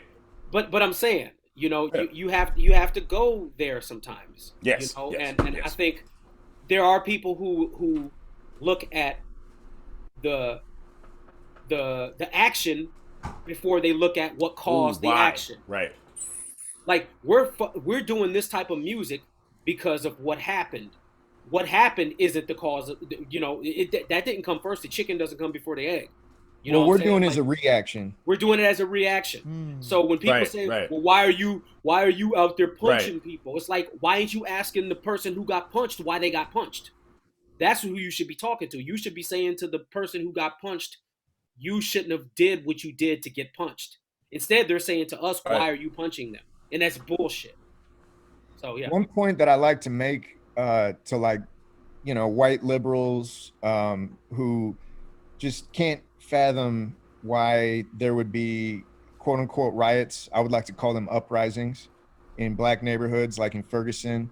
And they just can't fathom, it was happening in the 60s, it happened after MLK was shot, right? And they can't fathom the destruction of property, and they can't fathom violence against oppressors, right? They can fathom, not only can they fathom, but they mythologize and heroicize George Washington, right? And the American Revolution when they're going up against England, right? Then they're heroes and they're the founding fathers of this country and they're practically demigods. But then when Nat Turner, who is facing way worse situations than they were facing, when he wants to do the same thing, then it's, well, he could have done that, more peacefully. It becomes a villainous character, right? Yeah. Right. And so it's double standards. And then when we apply that to like Nazis and fascism, and they're acting like we can just make peace with Nazis if we just talk to them the right way and just, show them love. Like, dude, Hitler was not the Nazi. They had almost all of Europe. They were. He was on meth too. Let's be honest. They were meth soldiers. That was part of their blitzkrieg. Right. It was lightning warfare. And the reason why they could just keep going like that is because they were hopped up on meth. Yes. 3 days straight, no sleep. How is that possible? And that's proven, people. So y'all know. Yeah, that's historical fact. Yeah. Those motherfuckers were not stopped through Care Bear rainbows shooting out of people's hearts. Yeah. I'm sorry. This isn't funny subject matter, but what you just said, they needed them asses whooped. They needed them asses whooped. Yes. Yeah. Absolutely. You can't reason with insanity all the time. Boom. Yeah. Trying to talk to somebody who's if somebody has your daughter and they got a gun to her head, trying to talk might not be the right thing when you have a clear shot. Boom. Sometimes you got to just take that clear shot because you don't know if all this talking is going to lead to the death anyway. Yeah. You know what I'm saying? Yep. And that's what's happening. We've been talking for all these fucking years. Yep. Now it's time for some action. And then we started acting and they started saying, well let's talk. Right. They're tearing up their own neighborhoods. Right. I'm sorry. A black rented home on a we block don't own is our neighborhoods. Exactly. It's you not just our finished the neighborhood. sentence for me. Yeah, nope. I'm sorry. I'm burning down. I'm saying I'm burning down your shit and you can't take it. That's what it is. Boom. That is a fact. A rented house on a white-owned block is not a black business or a black home. So yeah, and you're caring more about the target. I helped this dude write this line. You keep ranting about the target until you become the target. That's a cold line, right there. Why are you talking about the target? Well, you should be talking about the person who caused the motherfucker who did the shit that caused the people who to tear up sponsored the target. Shooter. Exactly. Right? Who sponsored the shooter? Everything that happened is all the police's fault. 100%. Every single thing. 100%. No matter what got burnt down, no matter who did whatever, it's all the police's fault. Yes. No other explanation for it. And anybody who thinks differently, well, it goes deeper. But yeah. But yeah, you know what I'm saying. 100%. And I'm not taking away from what you're saying. I think it goes deeper in terms of the police. Black people don't walk around just burning down shit because we want to. No. It was a reaction to the shit that happened. And y'all not talking about the shit for that decades. Happened. There's still people. Yep. There's still people who are saying that Derek Chauvin got a bad deal. That'll be a whole other podcast. I'm just saying. I know. I'm just saying. I'm just saying. I get angry about that one. Motherfuckers are that racist, that stupid, and that crazy. That's what we're dealing with. So ain't no more talking. Now it's time to put hands on motherfuckers. Yep. Metaphorically and otherwise, potentially. Yes. Yeah. Yes. We starting with the music. We'll see where that takes us. Yeah. But I beat your ass to a beat too, right? I'm joking halfway. Yeah, our parents used to do that. They used to whoop us like that. If you black, you know what I'm talking about. I told I know some. Hey, I'll be honest. Yep. I know other races that got whipped the same way.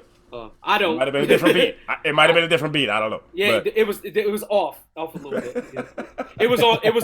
It was on the snare and not on. It might have been reggaeton, right? It was on the 2, not the. All right. Anyway, so USA is the next track, produced by the homeboy, man. By Bofat. I want to throw him out there. Shout out, man. He's been on the podcast before. And he came. He's crazy, man. He's crazy. Talk about that, man. Like, talk about this track. Does it literally stand for United Slaves of America? Like, I think one of y'all said in the thing. Is that what it stands for in this song? That's what it stands for. That's what I. Okay. And I had the concept a long time ago. I tried to start a band called the United Slaves. But I would have loved to have been a part of that band. They didn't work out. I tried to make a band. I couldn't make a band, so I became the band. And then I created a jam around the band that I wanted to become. And I always wanted to do this as a song. I always wanted to have that as a concept. And I got the beat from Bofat, and I actually originally asked Dinku if he wanted to be on it. I sent the What beat happened, to him. Dinku? He probably just got busy or something, but I asked him. Why you gotta call me out like that? I'm just talking shit, son. No, because that's his producer. That's his producer. So I just if it ever comes back, you. That's why I'm like, what happened? I'm like, what happened? But no, it was like it was originally going to be like maybe like a Hecatomb posse cut, but only like I sent the song to like 3 or 4 other people who didn't write to it. So I was what like, the fuck is going on? People didn't write to it, but I gave it to Katana. She wrote right away. Well, we ain't gotta talk about Hecatomb right now. That could be a whole nother. No. That's a fact. Here's what I'm saying. I'm just saying. Be a whole nother podcast. He asked about the song, so I did. The origin is it was going to be something else. No, it was going to be something else, but then I saw that a lot of people weren't writing on it. But then I was like, it probably fits this project better anyway. You know. I don't know what it was going to go on, but it fits this one perfectly. Yeah. So it's no slight to anybody who didn't write to it. It's more like except Denku. There's a slight to Denku. Well, no, it happened the way it happened. Well, we'll get Denku on another one. But I'm talking shit. It happened the way. What's Denku's schedule look like when he's got like 50 collabs with the? He ain't doing shit. He ain't doing shit. He could have rode to it. Now it's all good. We'll get him on another one. We got another one for him. Fuck I know, but y'all don't understand the nature of this podcast. I have to talk shit to Denku. Okay. It's the way it works. Somebody got to do it, right? You're going to hear about it later when he freestyling on your ass, though. Yeah, so I know he going to fucking call me out. Bust your ass. But, don't get it twisted. If he mentions me in a freestyle, then we just going at it. That's what's up. I'm really glad that it happened the way it did because it fits so well as the last song for this record. No, I love it, man. I really do. And bringing a bunch of people together as more of a posse cut for it. To we're coming together as a bunch of different people from a bunch of different backgrounds to talk about exactly what the subject is. So who is all on this track? Did I miss something? I know because I heard Katana. I could tell that. Katana, the Don, is the Don. Yo, she's every nasty, sense of the word. She's just a beautiful human being. Nick's homeboy, somebody who Nick introduced me to, Luke McKenzie. Okay. I was actually in Nebraska working on this album before that song got done, and he introduced me to Luke McKenzie, and then I said to him, you know what? I think we should get Luke McKenzie on this song, and he was like, ask him. I hit him up. Yeah. I sent him the beat, told him what I wrote, and then a couple days later he had a verse and he hopped on it, so that worked beautifully. And then another dude who helped with the song, his name is MC Spin. He did some production and stuff on it, and he was the second guy on the song. Okay. And Luke McKenzie, I want to point out real quick, he's a young cat. Okay. Right. Young. So, when you say young, what do you mean? 20. I believe he's like 26, something like that. Okay. Yeah. Young. Yeah. So compared to us, he's a young cat. Young cat. Maybe 27, but so that's like Carnage is. It's like we're generations apart. It's like it's almost like 3. You was about to say his age, wasn't you? Oh, I'm 46. I'm just fucking around. I'm 46. I don't lie about my shit. I don't either. I'm 43 and I love it. You know what I mean? Yeah.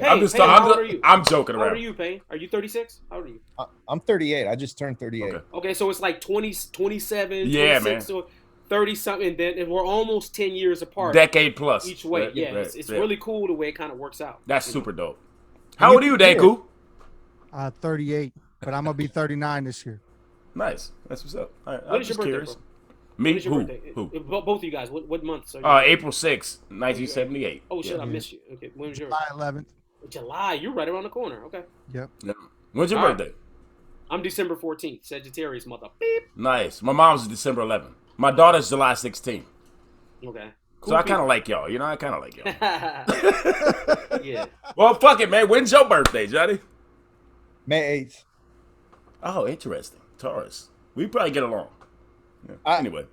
I don't get into the astrology stuff, but you know, the whole like idea that I'm like a bull, I fuck with that. Yeah. I'm a ram. Trust me. Oh no, you definitely. Some of our discussions that you haven't heard yet, let you know. Like the discussions we have that aren't on the mic are definitely the Taurus. I love it. I love it. Here's the thing. I don't blame you for not getting into it, but once you explain in the right way that it's not like everybody's one sign, that's total bullshit. Right. So in the future, go with this. Here's what you got to understand about that shit, and I'll keep this brief. Everybody's all 12 signs. It just depends on what degree that sign is in when you're born. So you might have 4 degrees in Pisces, but 33 degrees in Aries, and 12 in this, but all of them affect the personality, right? Mm-hmm. And so when you look at it like that, it changes the whole view of the whole astrological shit. And my dad has done shamanic astrology, which is the oldest form of astrology, for 30 years now, I think, or 20-some years. So when you look at it like that, it becomes a different thing. Because I don't get into the horoscopes and shit. I need real fucking information. You know what I'm saying? I need real... Anyway, I'll leave that alone. Shamanic astrology. It's based on, what is the oldest? Like, Sanskrit. It's rooted in Sanskrit, which is obviously the oldest known form of language and shit. And you know. And yeah, so... my son has a Sanskrit name. What's his name? Manasi. I like it. That's funny. My dad changed his name from Ronald to Sayo, and that's Sanskrit. Sayo is Sanskrit. Dope. Yeah. Anyway. A lot of history going on here. We'll get on to some other... Dad now. Love it. Hey, I mean, you can. I can, that we can have a conversation that could happen. You know what I'm saying? And this song has a lot of history in it, too, when you hear it. There's a lot of stuff being talked about in USA. Let's go. USA. Here we go. Bam. Unfortunately, racism is the greatest distraction of all time because racism is a given. We know it's systemic. We know it's been here because it's part of what keeps America's economy going. We know how profitable it is for people to be poor, for the people who are rich. We gotta wake up. White people and black people alike and everything in between. This war is real, and this war is not just on black people. It's on everybody who's at the bottom. Policies are being put into place that continue to keep the racism in place. Poor must learn a lot without many to trust. Working class, they care not about any of us. Tears need truth, I just may come and share it up. Hear the United Slaves of America. He misguided with symbolism provided by Willie Lynch's divided mind and in prison denied you missed the wisdom. Ain't get it? But Pops informed me since Reagan unlocked the silence and killed the cop, shot my uncle and livened up all the violence to have a reason to pop us and cuff us off all the numbers creating they own destruction. Point fingers at us, disgusting. What? America can't be trusted, a topic of discussion when your great-grandparents were sharecroppers, no fair options. We imbalance this Oprah, challenges staying sober, silent when cops approach us, scared of us taking over. I never had a blind eye, just wondered why my color creates a fallout from me and freedom that's mine, right? But my rights are secondary, contrary to all the speeches they teach us in elementary. Eventually you grow up and see these old white men in positions of power, passing down poison lineage, keeping sickness around us. How many white folk thinking blacks to look like slaves? So disgrace, how can be spiteful when attack? Shook the shame, who's to gain? Truth the name, to move the faces, running game. Choose to use my privileged voice, something that they can't contain. Vision boarded up, court ordered, aborted, tortured, no support, spoken retort, driven and living behind a fortress, or worse, death. Fam can't even afford the courtship, but corpses deep next to core addiction under the surfaces. Of course it is. Now who the fuck these devils worshiping? A man like Jeffrey Epstein with the eye to be extorted. It takes more to win. No heart and no remorse. Slaying on their level, red stains upon the white horse. Now do the same, run the pain backwards and chains clatter. Replace the names and change the gains pattern. Embrace the lane, won't tame, then brain scatter. Attach a trigger word an American dream shatters. Choppers singing like operas. Still nigga despite the things that they offer us. Since I dropped keys, cost 3 of them just to walk with us. Flow so COVID-19, now watch me cough it up. I'm off my rocker, son, feeling like Johnny Cochran. Some pulled and abused by officers after I leave the office. Powers that be still probably riding in charters, while Amendment 13 make me a fatherless father. Yo, they know that I'm a dog, on me the rock with the wallets. Still singing, it's a beautiful day. I'm Mr. Rogers, hands up, he'll probably shoot me today, but God got us. And if you still think I'm a slave, I need a stylist, cause I'm dripped in coarse linen, feel shitty, horse ridden, been bold, born different, J. Cole, born sinning. This little nappy bastard pleading with his happy master. Say it twice, I hate this life, praying that it passes faster. USA made it 2 shades of foolish grays. Red and blue wearing suits, they fear the third estate. Baby boomers making moves as they regurgitate the dirty day-to-day germs of fake news and blur their face. Chicago murder rate blamed on fathers serving state time, working and turning cranks for dirt pay for burning dank. Victimless crimes turn to victims of crime when the system ensures the 13th Amendment makes juries blind. Chain gang, same thing, lynchmen dangling. State plates get tailor-made by great men who made one mistake. War on drugs, more like thugs in government, forming up like Voltron to get more people of color in courts and judged.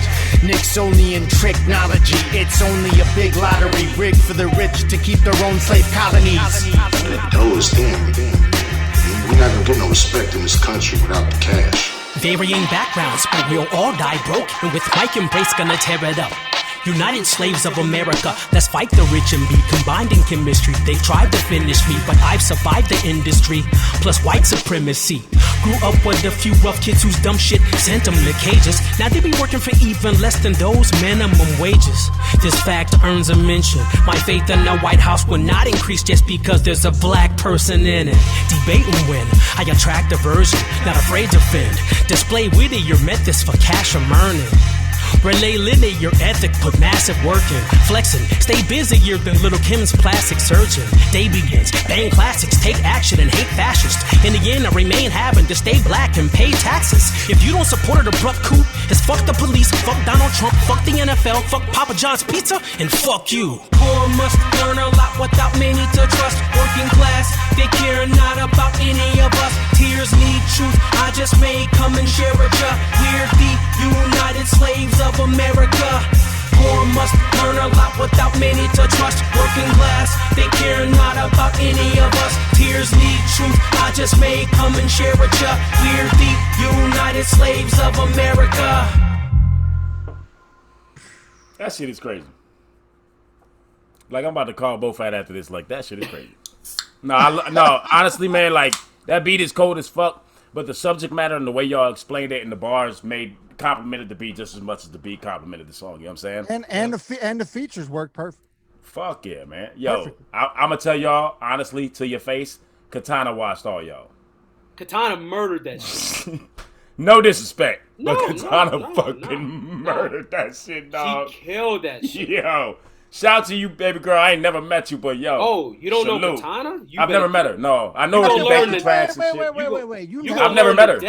You gonna learn today. No, I've never met her. I've heard a bunch of shit through you and different tracks, but I've never met her. No. 100%, dog. I know you looking like I have, but I haven't. I promise I've never met her. It's crazy that you never played those shows then with her here. In Milwaukee. Yeah, you weren't at that show? No. Man, why the fuck? Unless you find one and I just don't remember, but I don't think so. That's crazy. Yeah, I told Katana about the concept of the song one day. Yeah.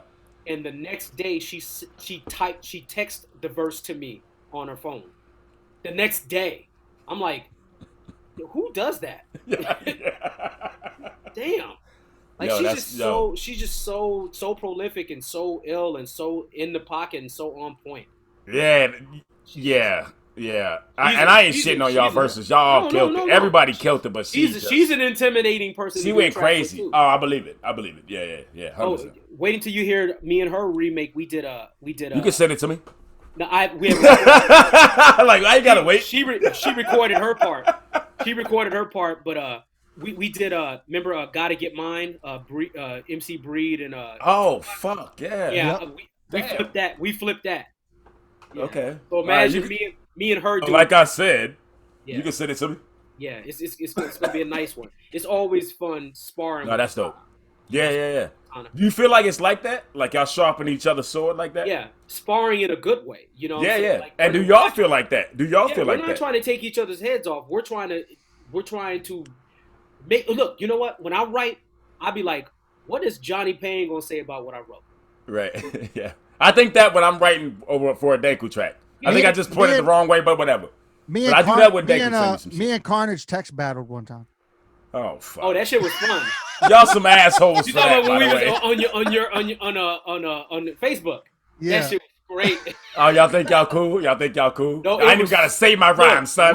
We said such dope shit. It was so fun. I believe it. I'm just playing. But it's like hey.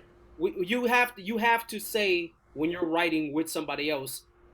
Like even if you're like, I hear people always say, "Well, I'm gonna try to take so and so's head off, and I'm not gonna be the weak link." Never care about that. I get that. Yeah, but never care about that. But you know what? I don't really go there with it. I say, I want the people who I respect on this song and other people to listen to my song and say this shit was dope.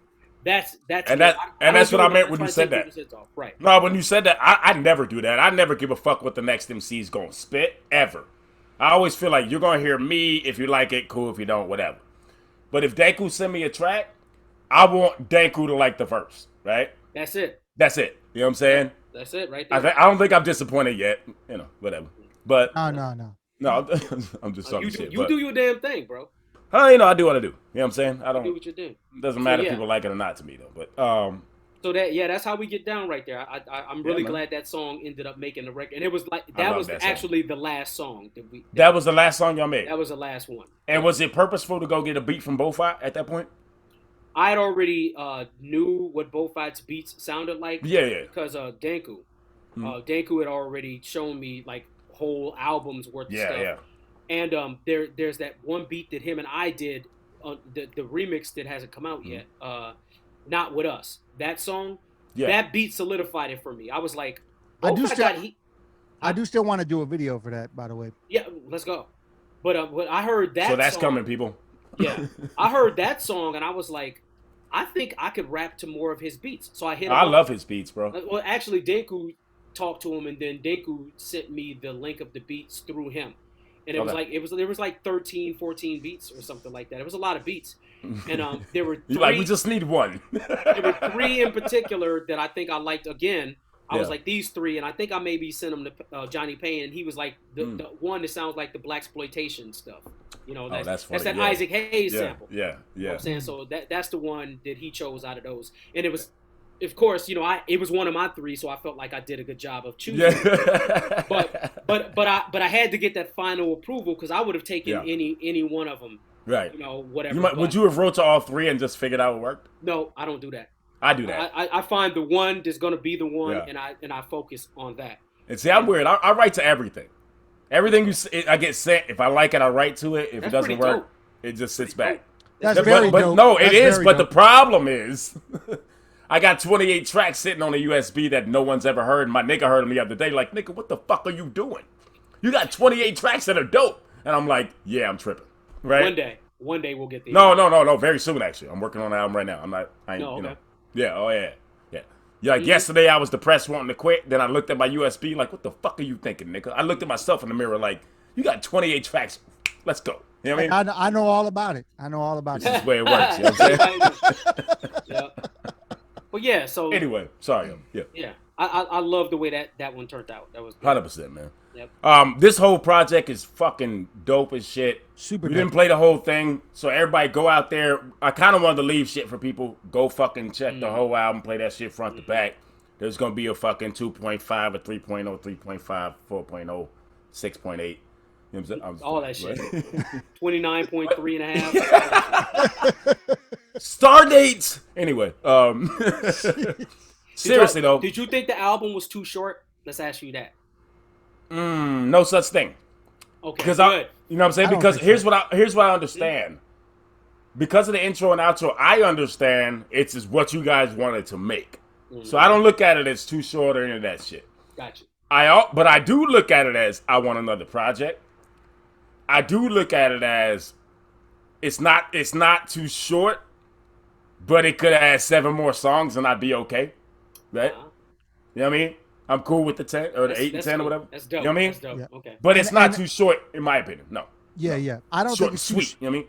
Yeah, I don't think it's too short, and I definitely think with how dope it was that there definitely needs to continue to be more. Oh, 100%. Y'all need to keep it. If it was, but it could have been one of those where it was just a dope record, and it was what it was. But I think it's dope to the point where, the chemistry. You know what I'm saying? Like it needs to keep going. And like I said, it sounds effortless. And I don't blow smoke up no asses. Fuck everybody if I ain't fucking with you. And I talk the most shit in the world, so you know. I think Carnage know, man. I'ma tell the fucking truth, man.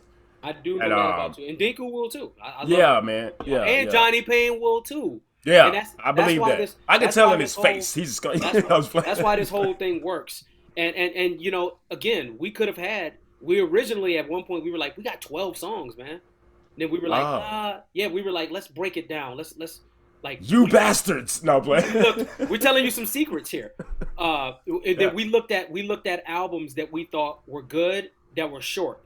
Yes. And one of the ones we went with, we looked at Bone Thugs and Harmony's first record. And I remember I didn't realize how short that is. Johnny Payne was 12 tracks, maybe 12 tracks. No, it was like 7. What? The EP, Creeping on a Come Up. It was super short. Creeping on a Come Up. Yeah, that was the first. That was only 7 tracks. Technically, that was their second because they had Faces of Death. Oh, that's right. But that was like a that was super underground. Yeah. It was like but that was kind of like the thing we went with. We were like, timing wise, we were like, okay, we got all these songs, but it might take a little bit longer to get them all done because we live 6 hours from each other too. Right, We're recording and we're trying to make life and all that work. So the best of all worlds was to have an album that was a good length that felt like an album, but was respected as a short album, just like Bone's first album. Mm-hmm. People will say to this day that that's their best record. Still, I still hear people say that that's their best record, and in a lot of ways I agree. So we kind of went with that kind of premise too. Sometimes a bunch of songs is not, and plus we're really heavy on the subject matter. 12, 13 songs of that. Yeah. 12, 13 songs of that type of weight could, kind of, give you some gray hair. Potentially be overkill, right? Right. So I think I don't agree. Y'all could have did 14. Y'all been fine, but I understand what you're saying. I like long albums as a strategic thing. I get it. It's the reason I like Tribe's second album more than I like the first one because it was like twice the amount of songs. People be giving me mad fucking flack for saying that. I like long albums, man. Yeah. I like 14. I get mad flack for that. When I talk to some of my homies, they be like, "Oh, you tripping?" You guys got any plans for any videos for any of the projects or any of the? Yeah, we have like something possibly in the works for Get the Wall. Ooh. So y'all should drive down to the border for that. Oh, you thought I was playing? I'm not playing. I'm not playing. Texas, Arizona. Texas, here we come. Might be safer in Arizona than Texas. I don't know. Well, I don't know. I just watched. I don't even know though. I just watched Army of the Dead last night. I don't know if I'm going to Arizona. That wasn't Arizona. I'm sorry. That was Vegas. Sorry, that was Vegas. That's way different. Have you watched that movie, Ram? Have you seen that movie? Have you seen it? Army of the. Nah, I don't even know what you're talking about. That shit is crazy. That shit is crazy. What is it? Zombies or some shit? Yeah, but it's on another level.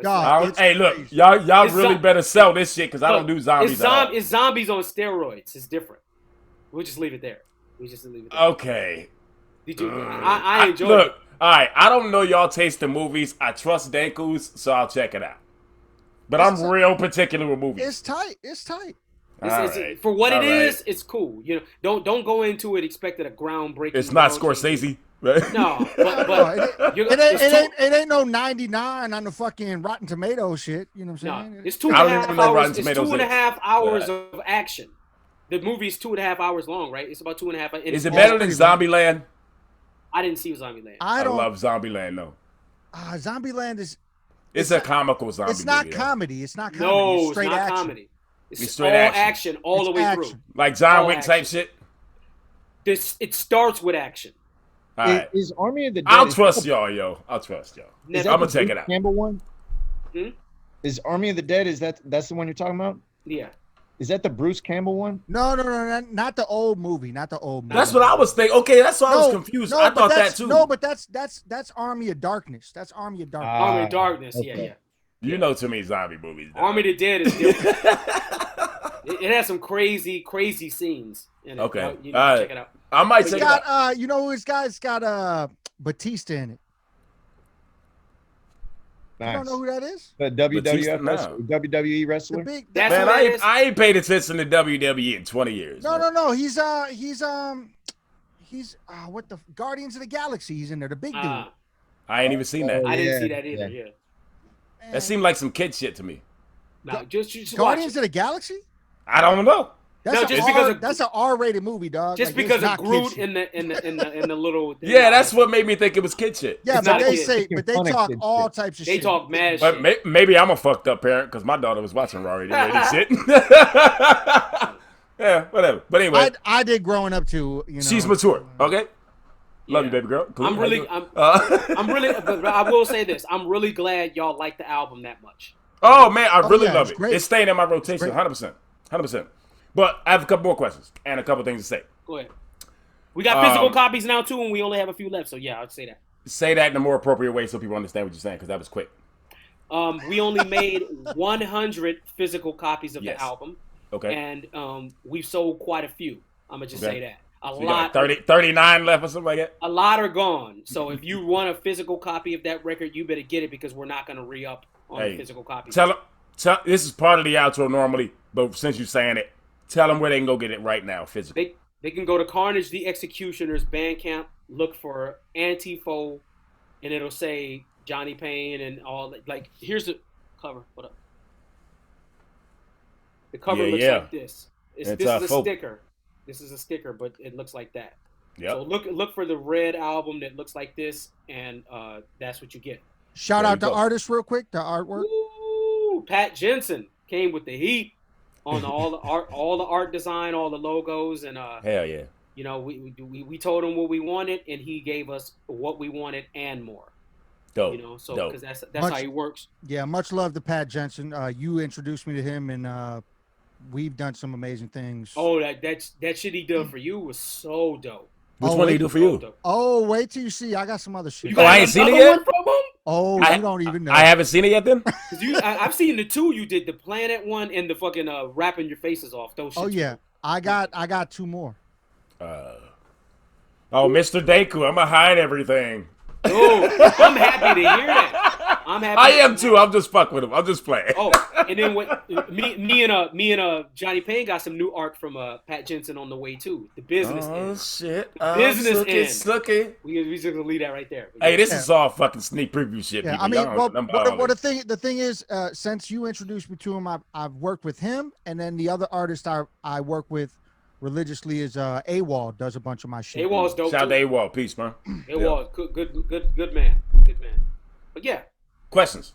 Yes. What's up next for you, Johnny? What's up next for you, Terrell? Or excuse me, Carnage. What is up?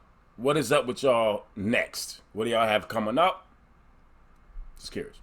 Hey, go ahead. So I was just up in Minneapolis, like a few weeks ago, like a month ago, and we talked about duos, right? And I always wanted to do a duo, a rap group duo like MOP, like Outkast, Mobb Deep. I consider Ghost and Ray, Meth and Red, right? Yeah, Meth and Red, yeah, and Camp Low, and having Camp Low, Danku and Ram, UGK is up there, Cellar Dwellers, Dwellers, plenty. But yeah, go ahead. What were you saying? And having, because I always enjoyed the way that the MCs could play off each other, when it's just two. When it three's a party, but two, it's that brotherhood, and it's like there's a certain chemistry that can happen there. And I always like hearing when I hear Ghost spit, I always want to hear Ray spit with them, and when I hear Ray spit, I always want to hear Ghost step in, and they just seem like they go together, right? So we were talking about, MOP, and we started talking about doing like cover tracks. Maybe we learn Camp Lo lyrics and we cover Lucchini. You don't see rappers covering other rap songs in the middle of their set. You don't. That's dope. And so like we don't think that's corny. We got our own shit. No. That's dope. Thank you. We're getting to that age that other genres have been at before us. So now we can do that, right? Yeah. Exactly. And so it's not like we're going to be a tribute band, but we pay homage. Yeah. So we're up there in Minneapolis talking about MOP, and I sent him it was a DJ Premier remix for their track Handle Your Business. Yep. And just the track is just absolutely nuts. It's bouncy and it's got all that MOP energy. I feel like they were kind of at the height of their powers right there. And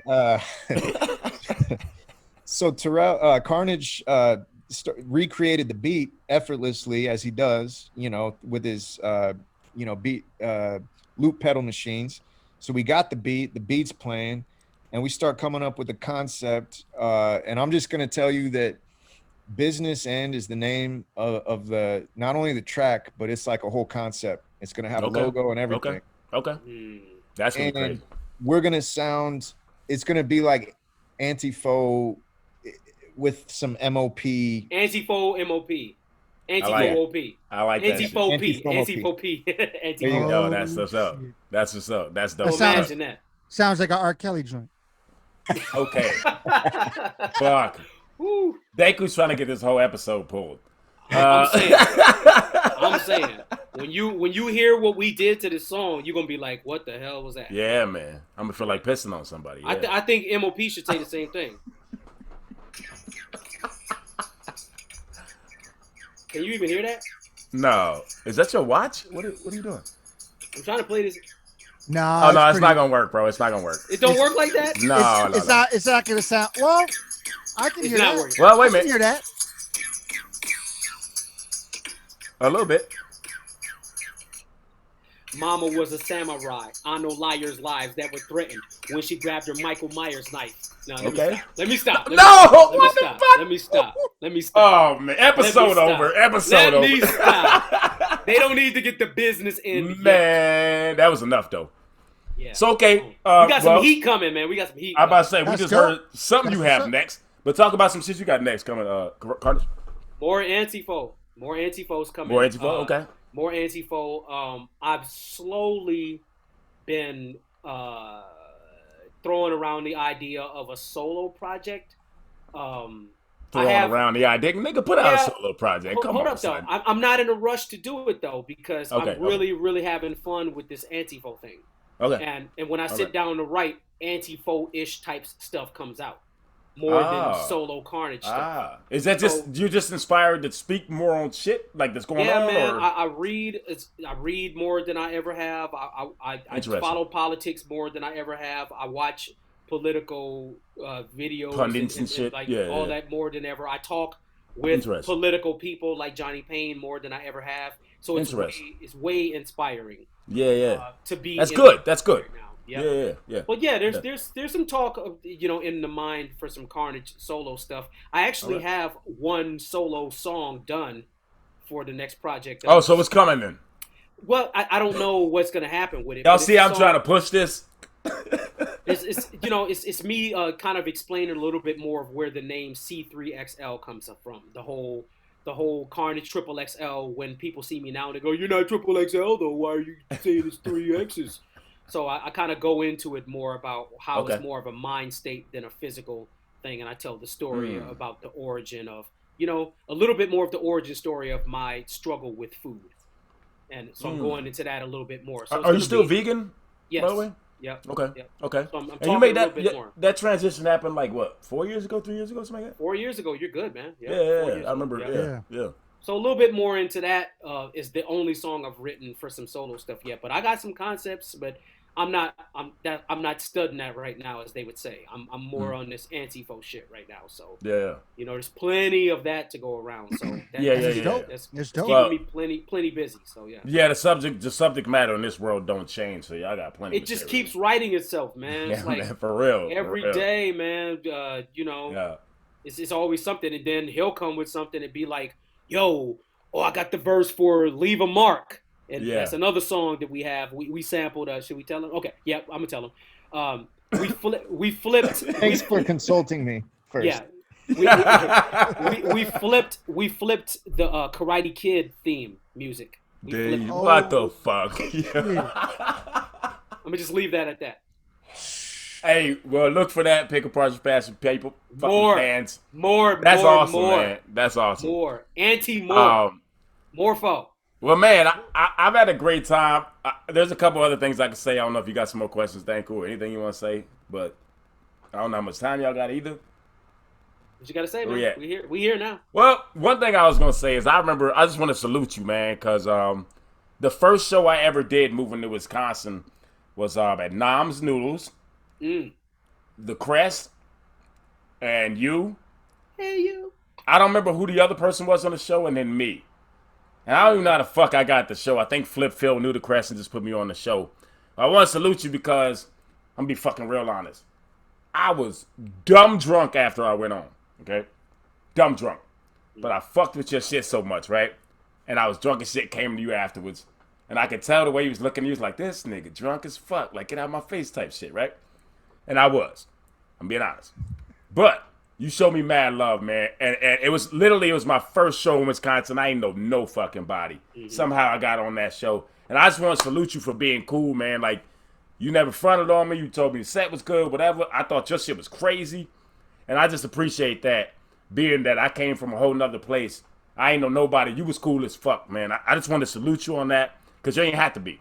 You already had a name around here. People was coming to see you, coming to see the crest. They ain't knew who the fuck I was. But you were cool as shit. Not everybody's that cool. You feel me? Well, they're assholes. And I appreciate it. They're assholes. Yeah. And I believe I have to be that cool. I agree. It is a have to be.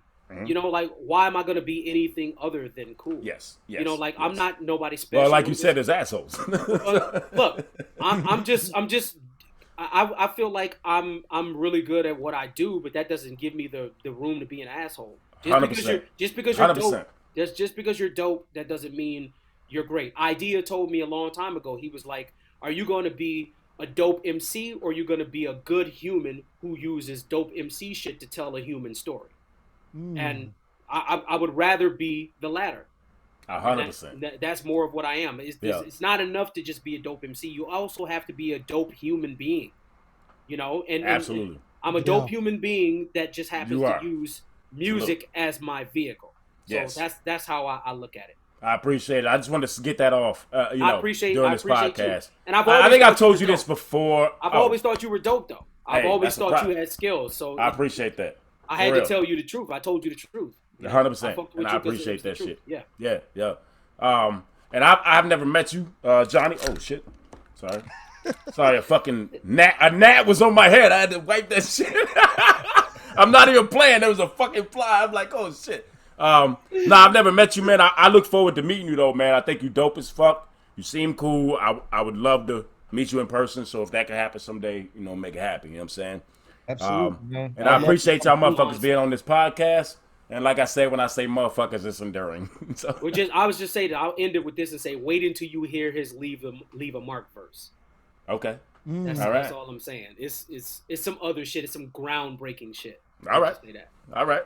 Well, I'm looking forward to the new shit. Hell yeah, man. The new shit is gonna be nuts too. So I appreciate it. Right on. Thank y'all. Yeah, man. Anytime either one of y'all got albums, holler at us, man. Y'all come back on. Let's do this. You know what I'm saying? We coming back. And one other thing, real quick. I'm about to learn how to use whatever what's the shit called? Streamlabs, OBS, or whatever. Yep. I don't know what that is. OBS, Twitch, all that stuff. Okay. We're gonna put together an Anti Faux Twitch stream. Okay. So that we could bring on guests and stuff like that. So once we get that up and running, then we'll have to have y'all on, as guests. Oh, I'd fucking love to. Yeah, let me know. Anytime, man. And give shout out to your podcast on ours. Hell yeah, man. Hell yeah. What's up? But on that note, Anti Faux 1.0 is out now. Y'all can go get that at Carnage Executioner Bandcamp. Appreciate y'all being on the podcast. This has been Pick Apart the Passion Podcast.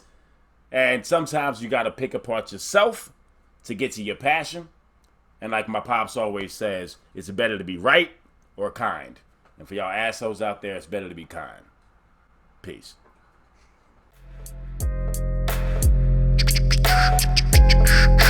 Pick apart the passion. Pick apart